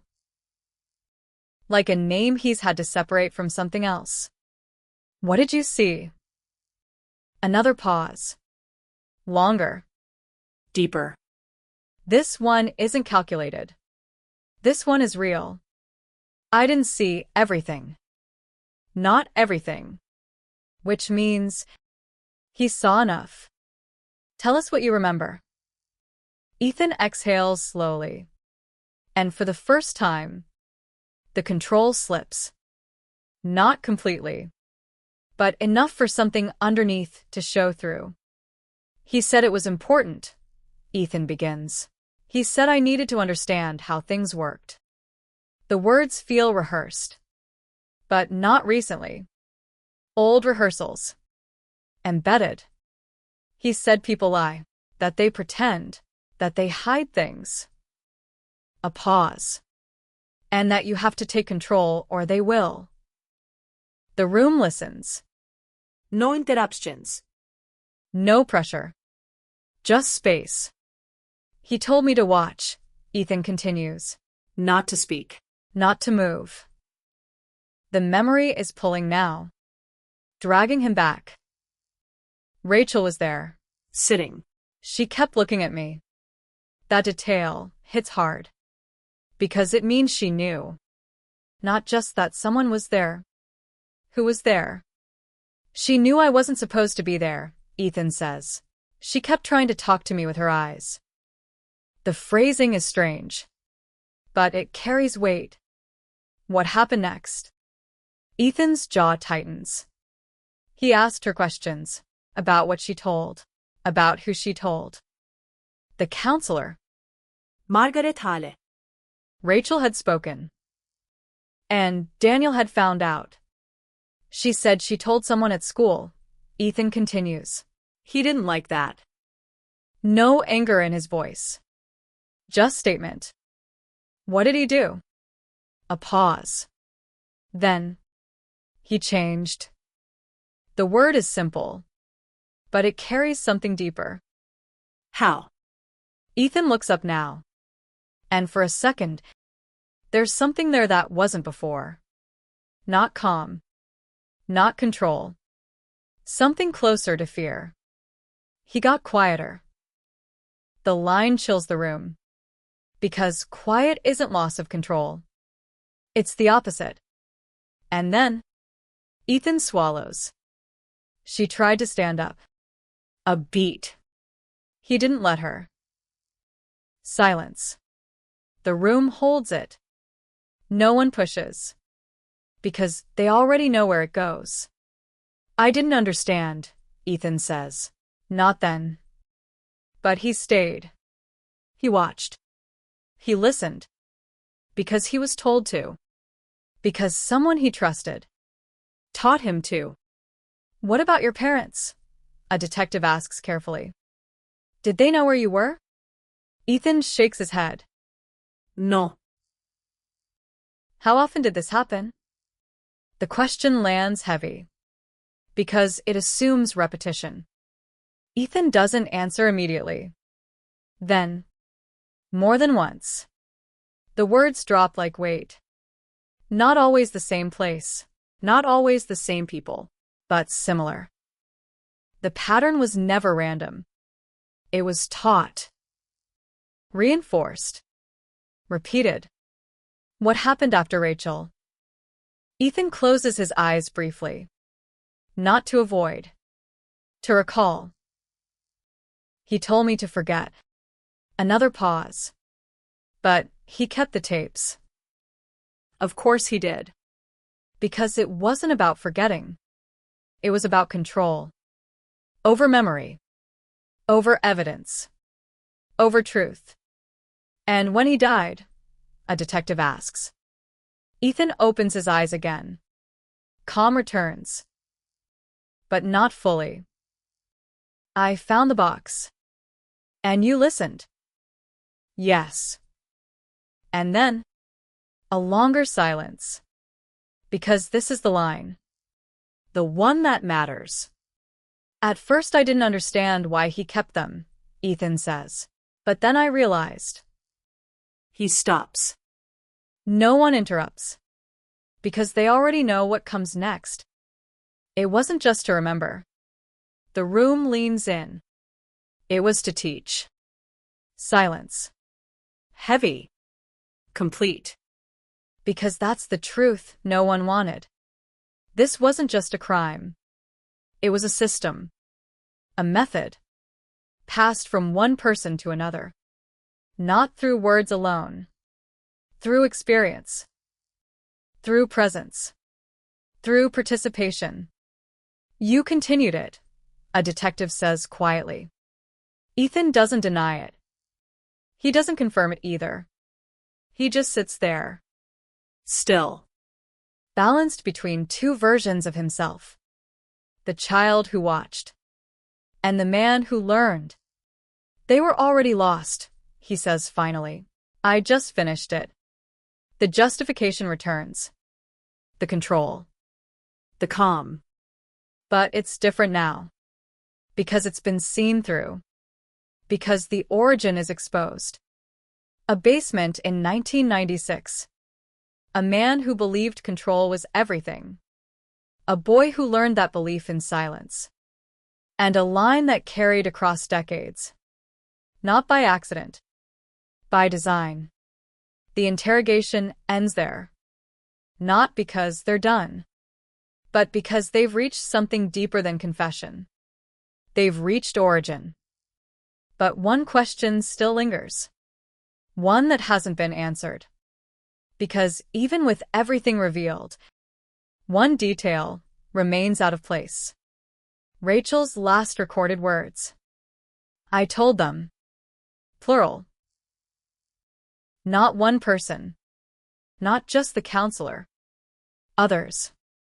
which means someone else knew, someone else heard, and someone else did nothing.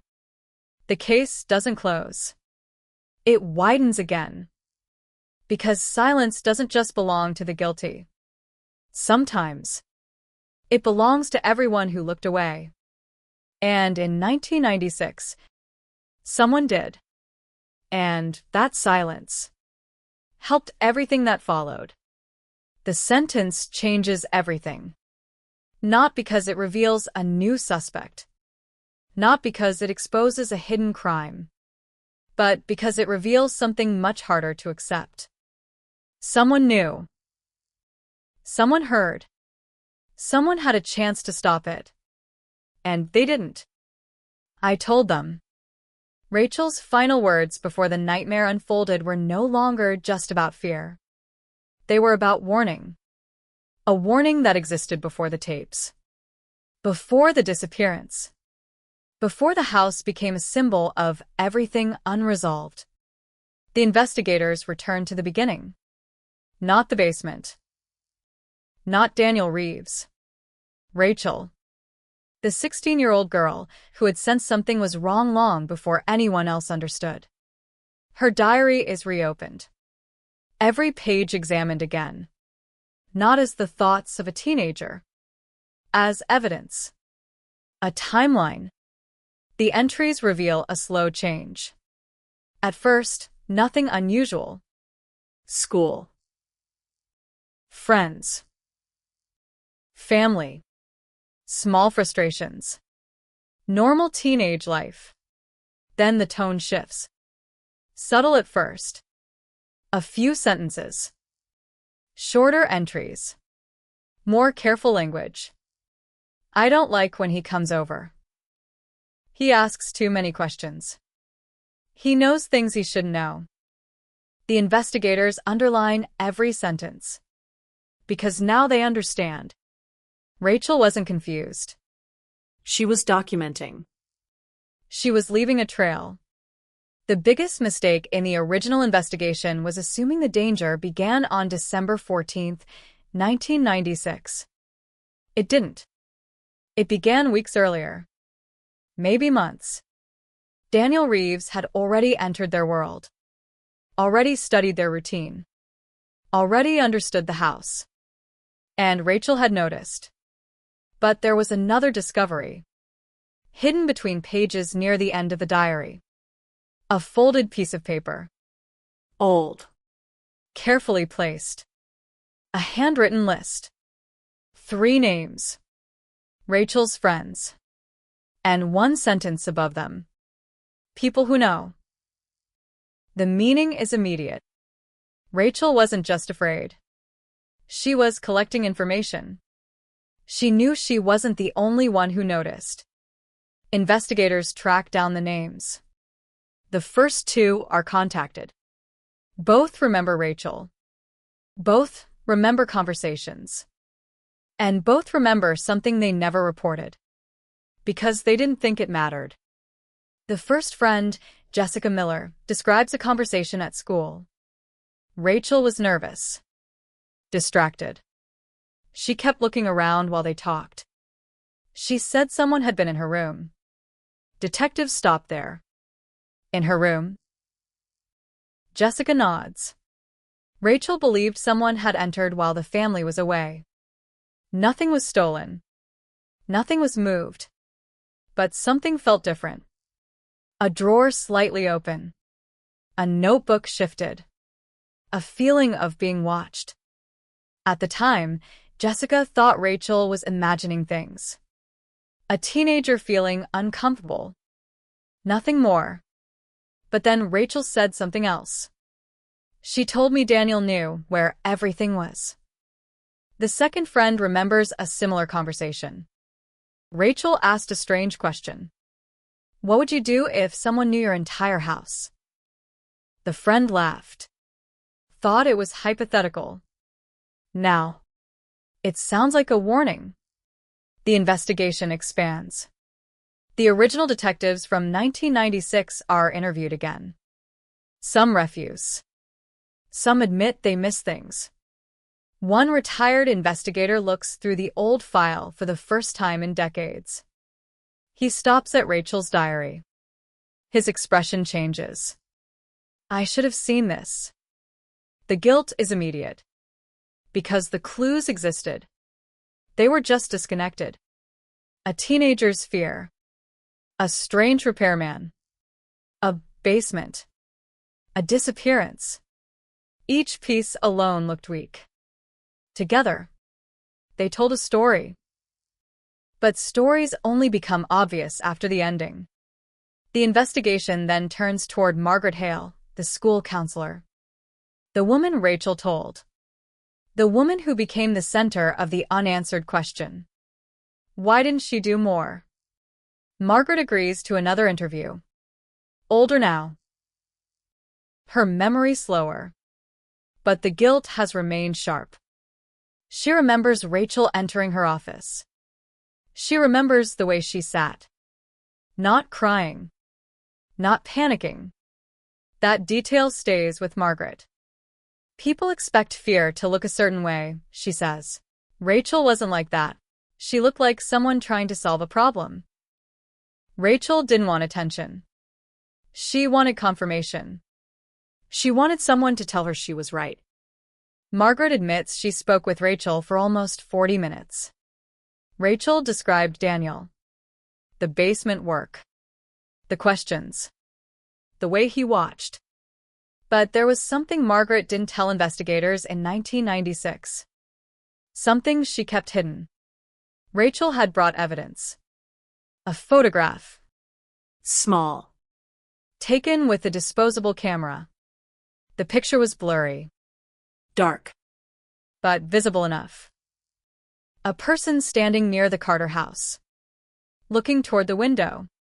Margaret had kept the photograph. For 20 years. Why?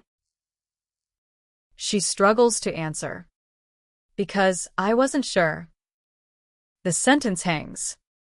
Not because it excuses anything.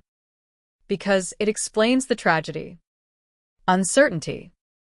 The enemy of every warning. The photo is examined. Enhanced. And there it is. Daniel Reeves. Standing outside the house. Weeks before the disappearance. But he isn't alone. Behind him. Partially hidden. A second figure. A child. Too blurry to identify. But the height matches. The timeline matches. Ethan. The boy who said he watched. The boy who claimed he was ordered to stay silent. The case grows darker. Because now investigators understand something important. Ethan wasn't just present. He was involved earlier than anyone knew. Daniel had introduced him gradually. Normalized it. Made the impossible feel ordinary. That is how control works. Not through one moment. Through repetition. Through exposure. Through teaching someone that something terrible is normal. The psychological profile changes completely. Daniel Reeves was not simply a criminal hiding from consequences. He was creating a successor. Someone who would carry the method forward. And Ethan was the perfect target. Young. Impressionable. Dependent. The investigators examine every interaction between them. Family records. School history. Old photographs. And one image stands out. Taken during a family gathering in 1995. Daniel in the background. Ethan beside him. Not smiling. Not looking at the camera. Looking at Daniel. Waiting for instruction. It is a small detail. But small details have destroyed this case before. Because everything important was small. A diary sentence. A tape whisper. A hidden wall. A photograph. Things ignored because they didn't seem important. Until they were. The final breakthrough comes from an unexpected place. Daniel Reeves' old computer. Recovered from a storage locker. An ancient machine. Almost forgotten. Most files are damaged. But one folder survives. No name. Just a date. Inside are documents. Notes. Observations. Not about victims. About behavior. Schedules. Patterns. Routines. And one file that stops investigators cold. A title. Lessons. Inside. Short sentences. Rules. Instructions. People reveal themselves when they feel safe. Trust creates access. Fear creates silence. The words are not random. They are a philosophy, a blueprint. And, at the bottom of the final page, one sentence. Written later. Different handwriting. Ethan's. I understand now. The room falls silent. Because this is the moment the entire case finally reveals its true shape. It was never just about a family disappearing. It was never just about a killer escaping justice. It was about influence. About how violence can survive even after the person who started it is gone. Daniel Reeves died. But his ideas didn't. They lived. In recordings. In memories. In someone who was there. Someone who watched. Someone who learned. And now, after decades of silence, the investigators face the hardest question of all. How many people were touched by that influence? How many lives were changed? How many disappearances were never connected? Because the Carter case wasn't just a cold case. It was a doorway. And behind that door was a history much larger than anyone imagined. A history written in silence. A history hidden for decades. And now finally, coming into the light. The file labeled Lessons becomes the center of the investigation. Not because it proves every suspicion. Not because it gives detectives a complete confession. But because it reveals something far more disturbing. A mind. A system. A way of thinking. Daniel Reeves had not been improvising. He had been studying. The pages recovered from his old computer are printed, analyzed, compared. Every sentence is examined for meaning. Every phrase is measured against the recordings. And the connection becomes impossible to ignore. Daniel wasn't documenting crimes. He was documenting control. How people reacted. How fear developed. How trust could be manipulated. The investigators realized something terrifying. The Carter family was not selected randomly. They were observed, studied, prepared. Rachel wasn't simply a victim who noticed something too late. She was the first person who understood what Daniel was doing. And that made her dangerous. The question now becomes, was the Carter family the beginning? Or just the first case that survived long enough to be discovered? The investigation expands beyond Chicago. Missing persons databases are reopened. Old reports are compared against Daniel's movements. Every city he lived in. Every job he accepted. Every home he entered. The pattern begins slowly. A missing college student from 1994. A disappearance from a suburban neighborhood in 1997. A woman who vanished after hiring a repair contractor. Cases that once stood alone begin to connect through one detail. Access. The victims all had something in common. Their homes were entered legally. No forced doors. No broken locks. No obvious danger. The person they allowed inside was the danger. Exactly like the Carter house. The same method. The same opportunity. The same illusion of safety. Detectives create a timeline. Daniel Reeves. First unexplained disappearance connected to his work. Multiple repair contracts in different neighborhoods. Frequent visits to the Carter home. The night everything changed. And after that, Ethan. the timeline reveals something investigators never expected. Daniel's influence on Ethan began years before the disappearance. Not after. Before. Ethan wasn't introduced to darkness suddenly. He was slowly brought toward it. A child exposed to secrets. A child taught that adults hide things. A child convinced that control is more important than compassion. The investigators speak with former neighbors of Daniel and his family. Most remember nothing. That's the frightening part. People who create fear rarely look frightening. They look ordinary. One neighbor remembers Daniel fixing a fence. Another remembers him helping carry groceries. A man who seemed polite, quiet, helpful. The kind of person people describe with the same sentence. He didn't seem like someone who could do that. But investigators have heard that sentence before. Many times. Because evil rarely announces itself. It blends in. It waits. And Daniel knew how to blend. The focus returns to Ethan.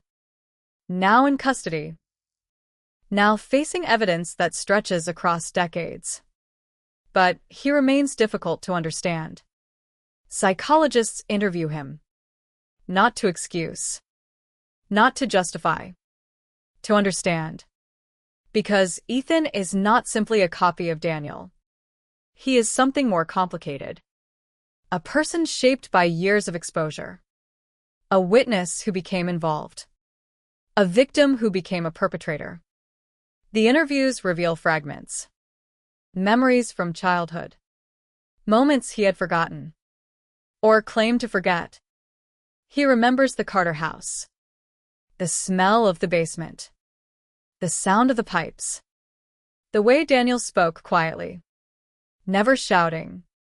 Never losing control. That detail appears again and again. Daniel's power came from calm. He never needed to raise his voice.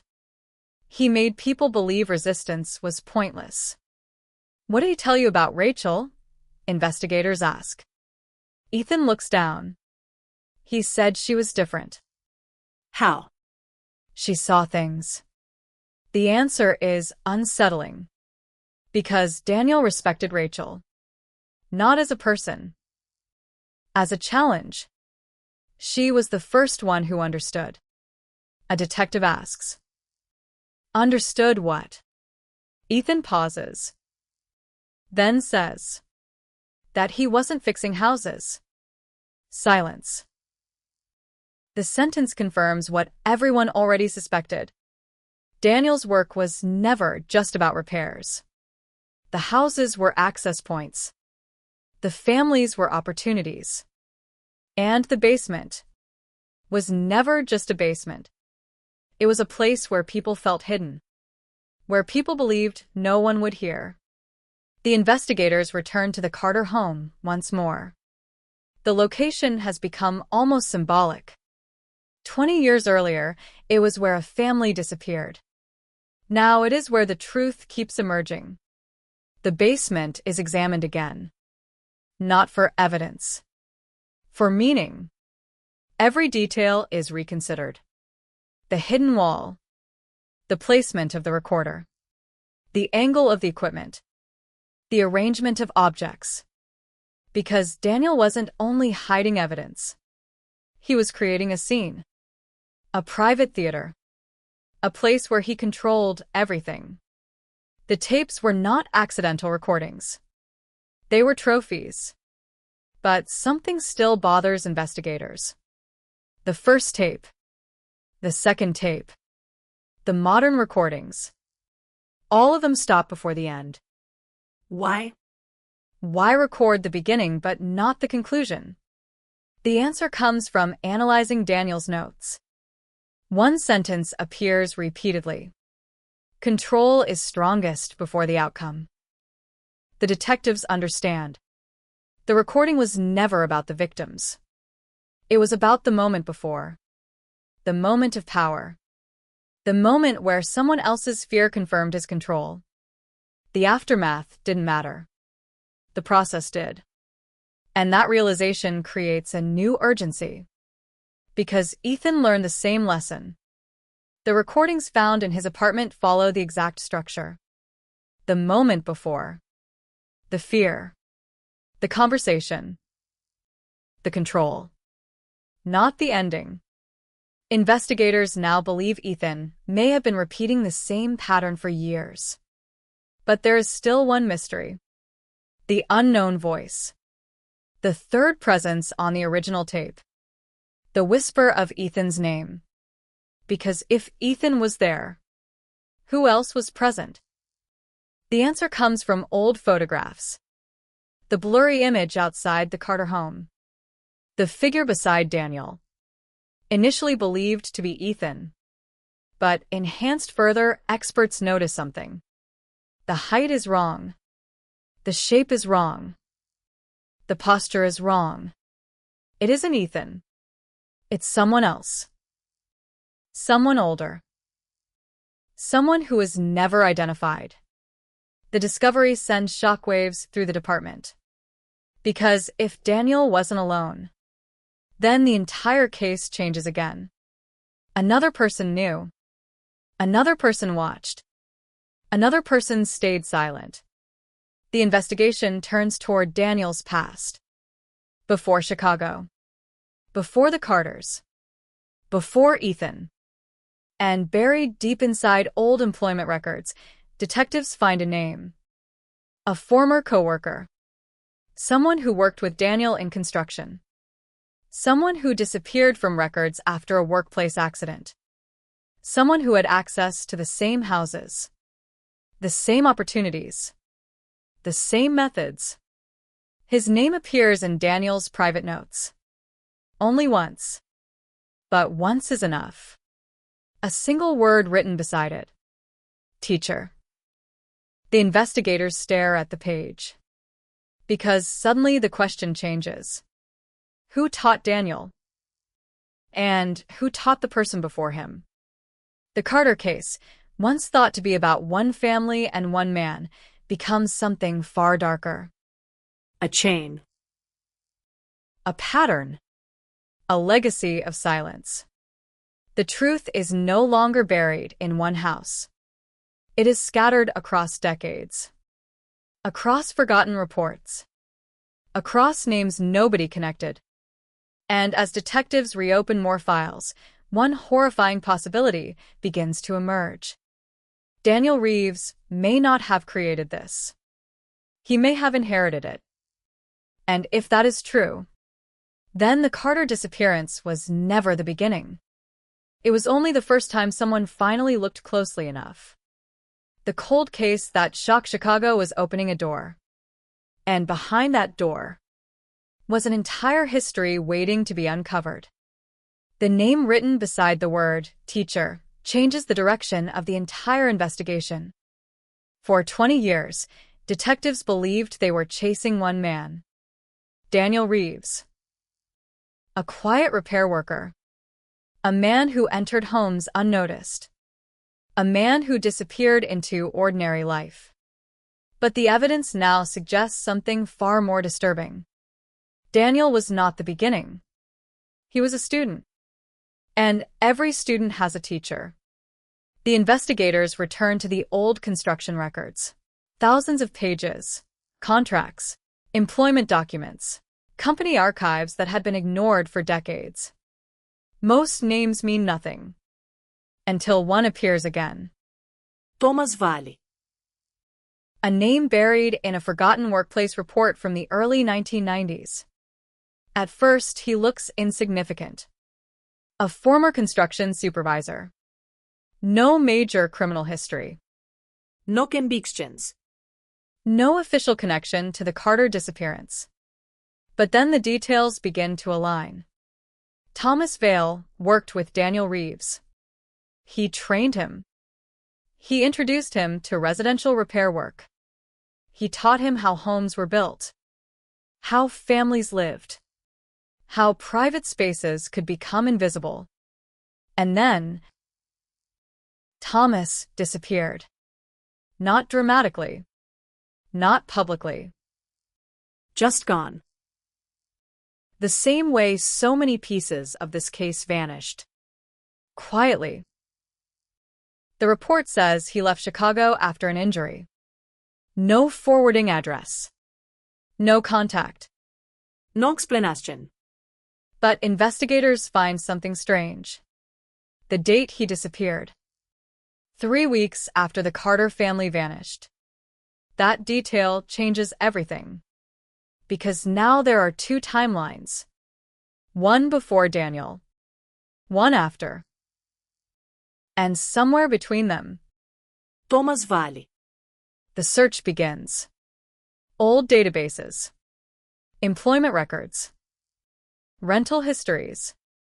Every trace of Thomas Vale is followed. Most lead nowhere. Until one record appears from a small town outside Chicago. A property purchase.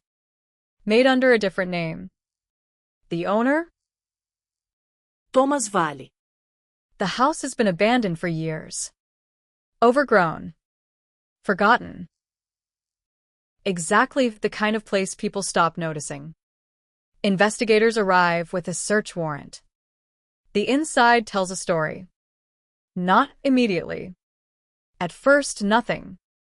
Dust. Empty rooms. Broken furniture. A house that looks dead. But then they notice something. The basement. Again. Always the basement. A hidden section behind old shelves. A space that looks untouched. Almost preserved. Inside. Photographs. Dozens. Not victims. Not yet. Just houses. Exterior shots. Floor plans. Hand-drawn notes. The same kind of observations found in Daniel's files. But older. Much older. The handwriting is compared. Experts confirm. Thomas Valley. He had been documenting homes before Daniel ever started. And among the papers, one folder stand apart. A label written by hand. Subjects. Inside are names. Not complete lists. Not explanations. Just names. Dates. Locations. Some names mean nothing. Others stop investigators cold. Because they match missing person reports. Cases that were never connected.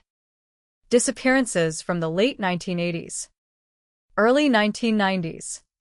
Years before the Carter family vanished. The pattern becomes impossible to deny. The Carter case was not the first. It was simply the one that finally exposed the structure. The investigators now face a terrifying possibility. Daniel Reeves did not invent the method. He inherited it. And Ethan inherited it from him. A chain stretching across decades. A cycle built on secrecy. The next question becomes obvious. How many people were involved? The answer comes from Thomas's files. One photograph. A group photograph from a construction site. Several workers standing together. Most are irrelevant. Until one face is identified. Daniel Reeves. Younger. Different. But recognizable. Standing beside him. Another man. The same unknown figure from the Carter photograph. The person investigators believed was only a shadow. Only a mistake. Now visible. His name is Marcus Bell. Former contractor. Former associate. And, according to records, the last person seen with Thomas Vale before he disappeared. The investigation expands again. Marcus Bell. Another missing link. Another name that was never connected. But this time, detectives move faster. They search everything. And they find something. A property. Owned by Marcus. Hidden behind a false company name. The location is remote. Away from the city. Away from attention. The kind of place built for privacy. Inside, they discover evidence. Not a crime scene. Something worse. An archive. Boxes. Files. Recordings. Decades of collected information. Names. Photographs. Notes. The investigators realize they are not looking at one criminal. They are looking at a network. Not an organized crime group. Not a public operation. Something quieter. Something built around trust. Around access. Around patience. The files reveal a disturbing structure. Thomas taught Daniel. Daniel taught Ethan. But Marcus? Marcus appears throughout the timeline. Watching. Observing. Connecting people. He wasn't a student. He was the organizer. The one who preserved the system. The one who ensured knowledge survived. And then comes the discovery that changes everything. A file dated December 1996. The Carter case. Inside are notes written before the disappearance. Not after. Before. Predictions. Observations. Plans. The investigators stare at the pages. Because this means the night the Carter family vanished was not spontaneous. It was prepared.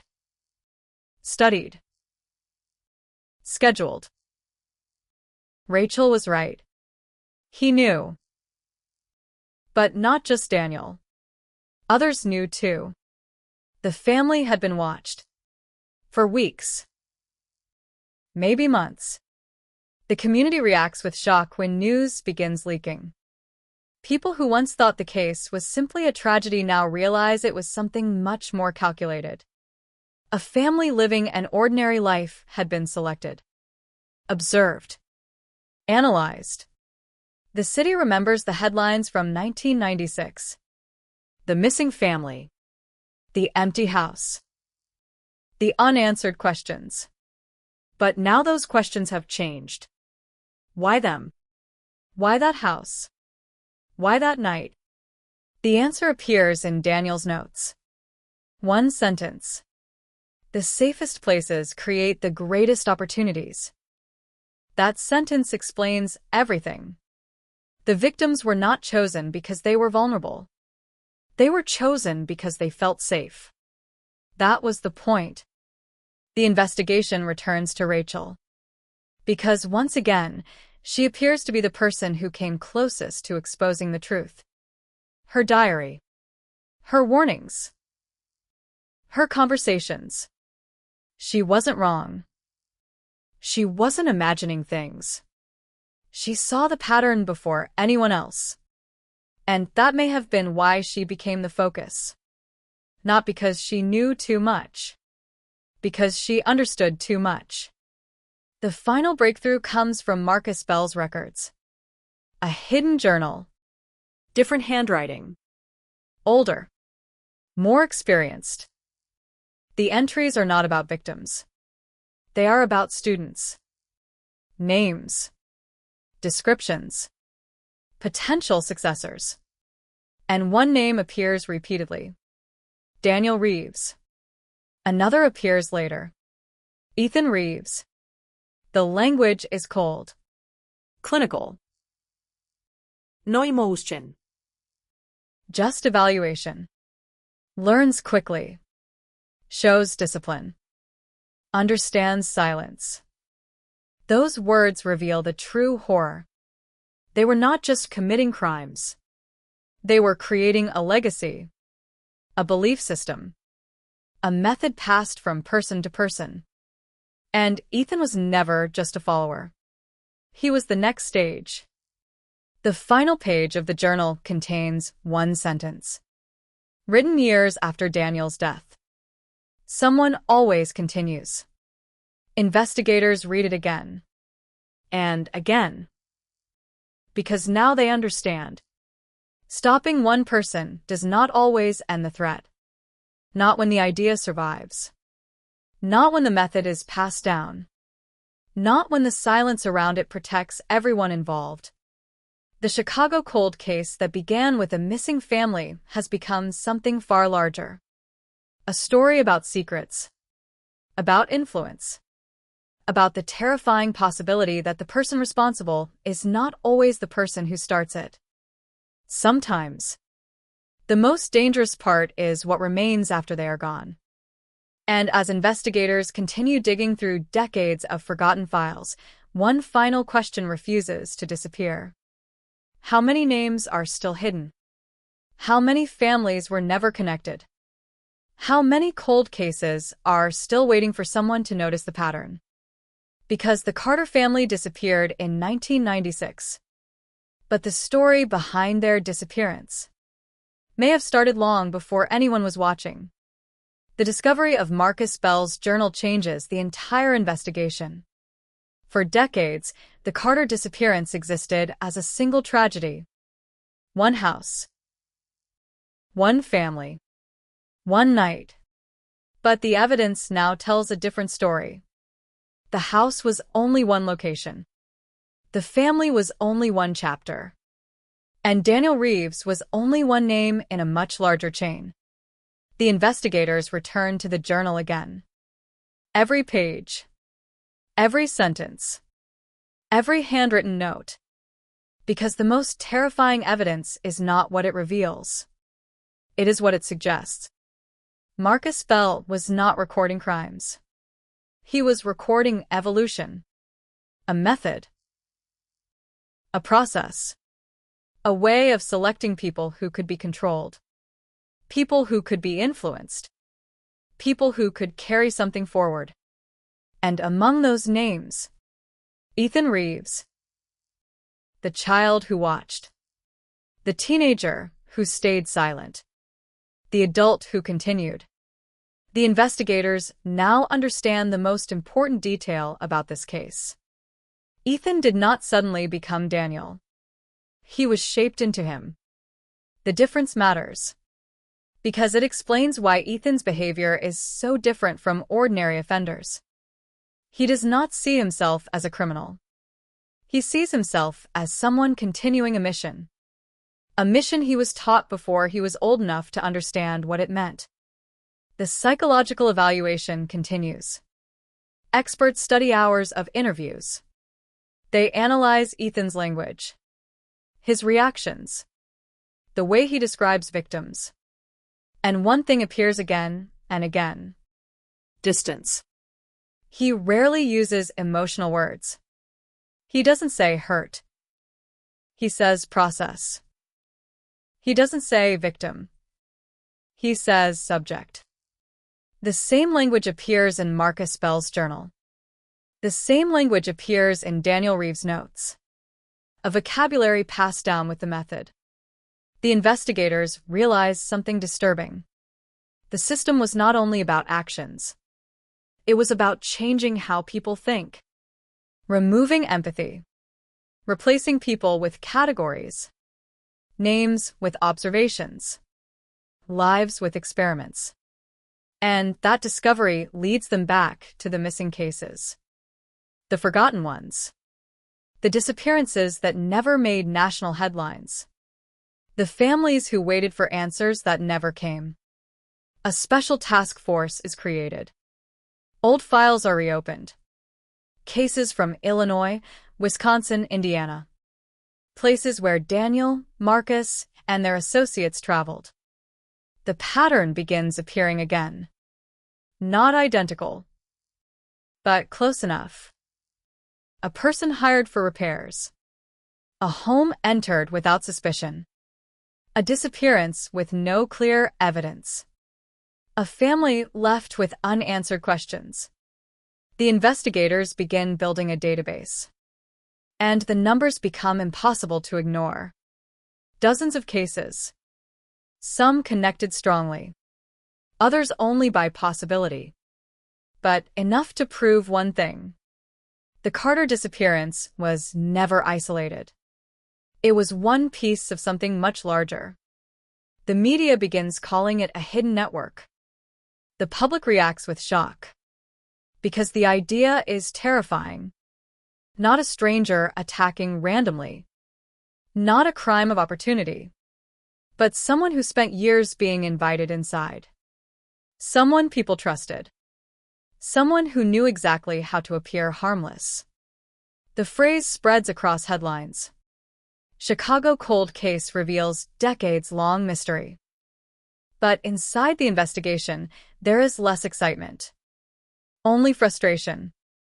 Because every answer creates more questions. Especially about Marcus Bell. Unlike Daniel Reeves, Marcus left behind records. Notes. Photographs.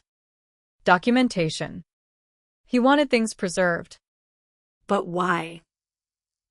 Was it arrogance? A desire to prove intelligence? Or something else?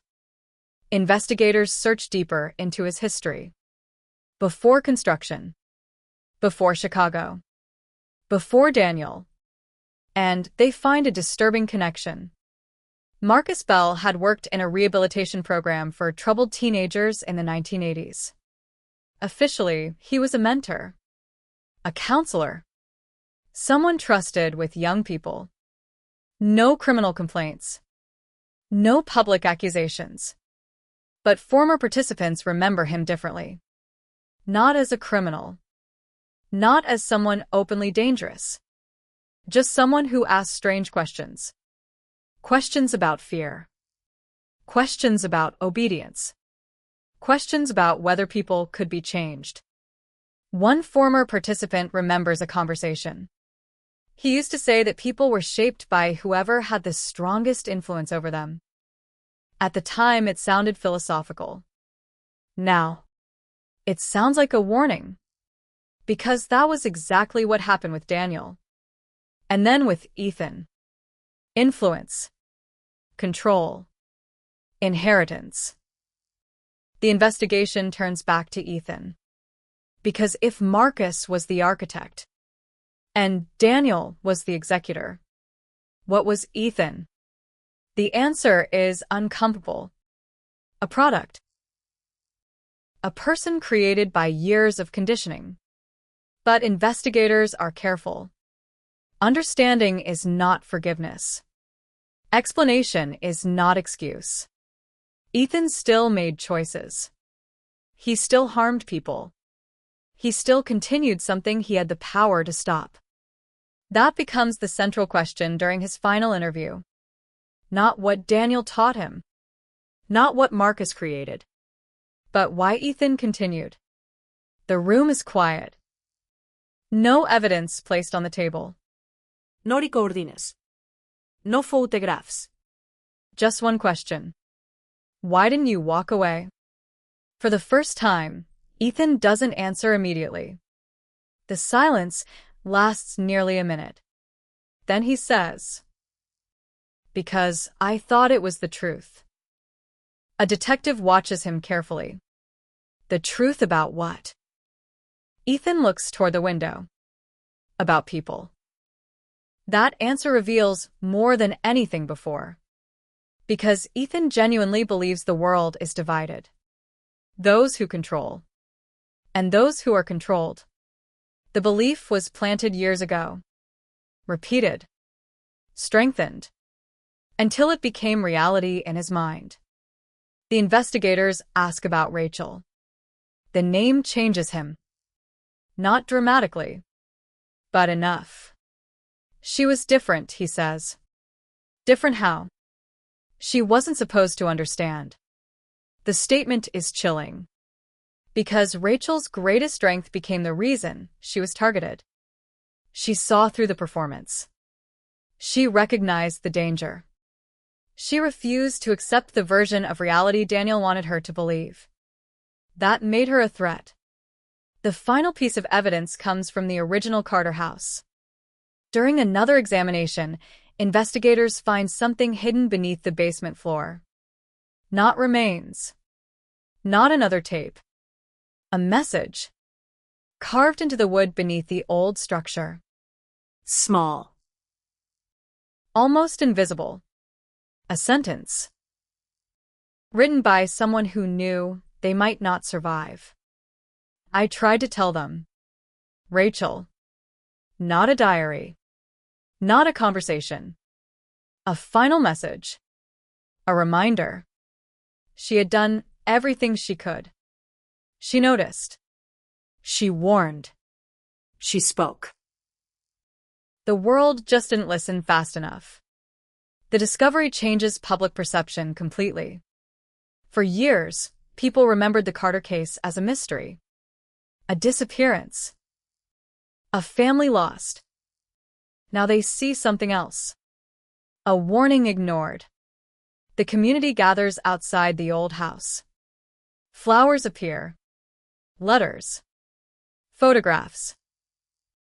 People who never knew the Carters stand silently, remembering a family whose story was frozen in time. 20 years earlier, the house represented unanswered questions. Now, it represents something different. The cost of overlooking small signs. The danger of dismissing fear. The importance of listening. But even with Ethan arrested, even with Marcus identified, even with Daniel's role exposed, one mystery remains. The network. How far did it reach? How many people knew? How many stayed silent? Because the investigation has uncovered a chain. But chains have links. And somewhere between Marcus and Daniel, between Daniel and Ethan, there may have been others. People who learned. People who watched. People who walked away. The final review of the evidence reveals one more disturbing detail. A photograph recovered from Marcus Bell's archive. Not a victim. Not a location. A group. Several people standing together years before the Carter disappearance. Among them, Daniel Reeves, Marcus Bell, and two unidentified figures. Two faces still waiting for names. The case that shocked Chicago is no longer a closed story. It is a living investigation. A reminder that some cold cases are not cold because the truth disappeared. They are cold because the truth was buried under layers of silence. And now those layers are being removed. One by one. Because the Carter family was missing for 20 years. But their story was never gone. It was waiting. Waiting for someone to hear Rachel's warning. Waiting for someone to open the tapes. Waiting for someone to finally ask the question that should have been asked from the beginning. Who else was there? And why did they let it happen? The question remains unanswered. Who else was there? After decades of investigation, after the discovery of the tapes, the hidden files, the journals, and the network behind Daniel Reeves, one final mystery continues to haunt everyone connected to the case. Because the Carter disappearance was never just about the people who committed the crime. It was also about the people who knew. The people who saw something. The people who stayed silent. And sometimes, silence can be the most powerful evidence of all. The investigation into Marcus Bell's archive continues. Every photograph is examined. Every name is researched. Every unidentified face becomes a possible doorway into the past. The two unknown figures from the group photograph become the final pieces investigators need. One is identified quickly. Robert Hale. A former construction worker who briefly worked alongside Marcus and Daniel in the early 1990s. His history is complicated. No major criminal record. No obvious connection to the Carter case. But his name appears in Marcus Bell's private notes. Not as a student. Not as a victim. as an observer. Someone who watched. Someone who knew. When detectives locate him, he is already elderly. Living quietly. Far away from Chicago. At first, he denies everything. Says he barely remembers Marcus. Says Daniel was just another worker. Says the past should stay buried. But investigators place one piece of evidence in front of him. A photograph. His photograph. The room changes. Not dramatically, but enough. His expression collapses. Because memories can be denied. Evidence cannot. After hours of questioning, Robert finally speaks. And what he reveals changes the entire understanding of the case. Daniel Reeves was never alone. Not from the beginning. According to Robert, Marcus Bell had been obsessed with human behavior for years. He believed people could be studied like machines. Patterns. Reactions. Weaknesses. Marcus introduced Daniel to those ideas. But Daniel became something different. More personal. More emotional. More dangerous. Marcus studied people, Robert says. Daniel wanted control over them. That distinction explains everything. Marcus built the framework. Daniel turned it into action. And Ethan inherited the consequences. But Robert reveals something else. Something investigators never expected. There was another person. A fourth name. Someone who appears nowhere in official records. Someone Marcus trusted. Someone who helped maintain the secrecy. The name is written in old documents. A single word. Witness. Not a victim. Not a participant. A witness. Someone who knew what was happening and chose silence. The identity shocks investigators. Because it is not a criminal. It is someone respected. Someone who had a position of authority. Someone who could have stopped everything. The person is Margaret Hale. Rachel's school counselor. The same woman who kept the photograph. The same woman who listened to Rachel's warning. The same woman who waited 20 years before revealing what she knew. The discovery creates another wave of shock. Because Margaret had always been seen as someone who failed to act.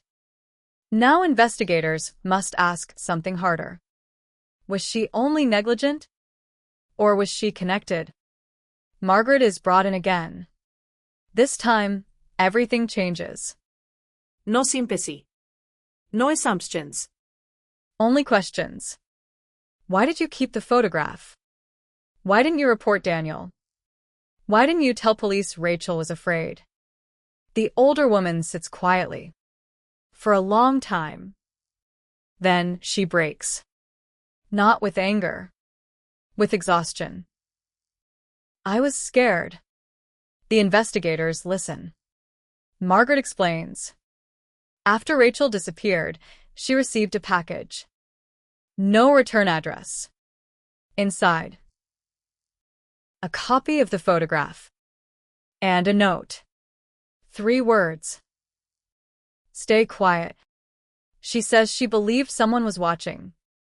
She believed Daniel had connections. She believed speaking out would put her own family at risk. But there is one thing she cannot explain. Why she waited so long. And that becomes the tragedy of the case. Fear creates silence. Silence protects criminals.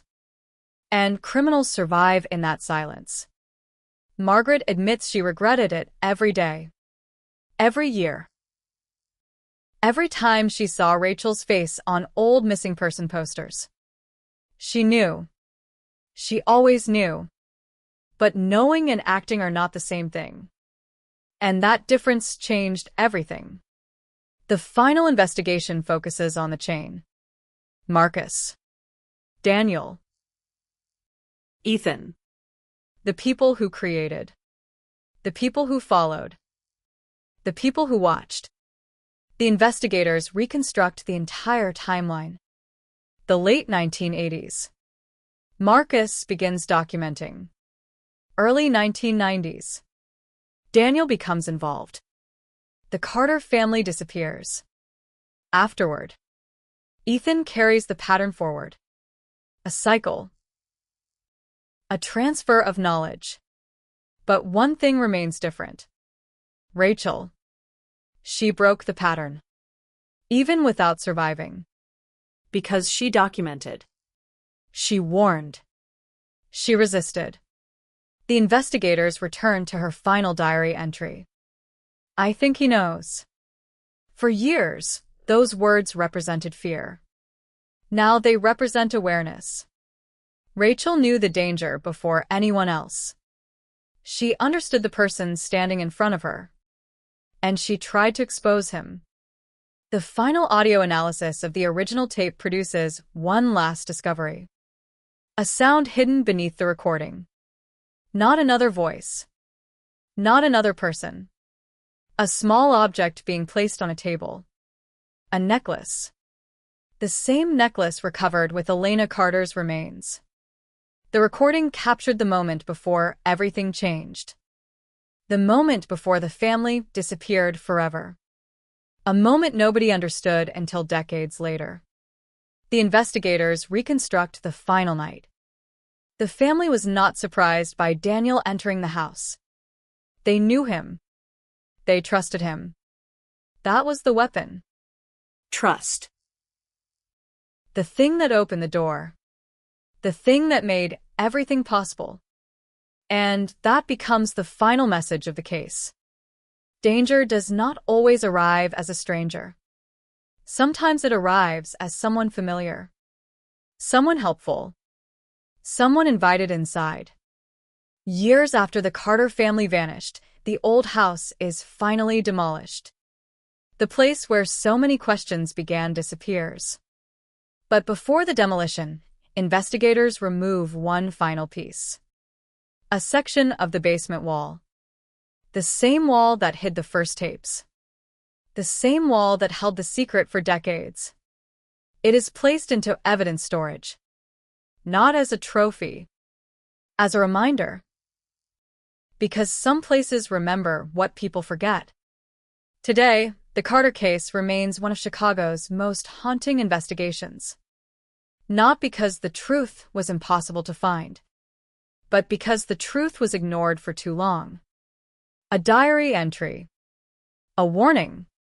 A frightened teenager asking to be believed. All dismissed. All overlooked. Until time forced everyone to listen. The family that disappeared in 1996 finally received answers. But answers do not erase pain. They do not return lost years. They do not undo silence. They only reveal what was always there. The truth. Cold cases are often described as mysteries waiting to be solved. But sometimes they're something else. They're stories waiting for someone to care enough to look again. The Carter family was not forgotten. They were waiting. Waiting for the tape to be found. Waiting for the walls to open. Waiting for Rachel's voice to finally be heard. And after decades of darkness, one message remains. A warning from the past. Listen when someone says something feels wrong. Look when something does not make sense. Because sometimes the smallest clue is the only thing standing between a family and a tragedy. And sometimes, the person who knows the truth is not the one who disappears. Sometimes, they are the one who stays silent.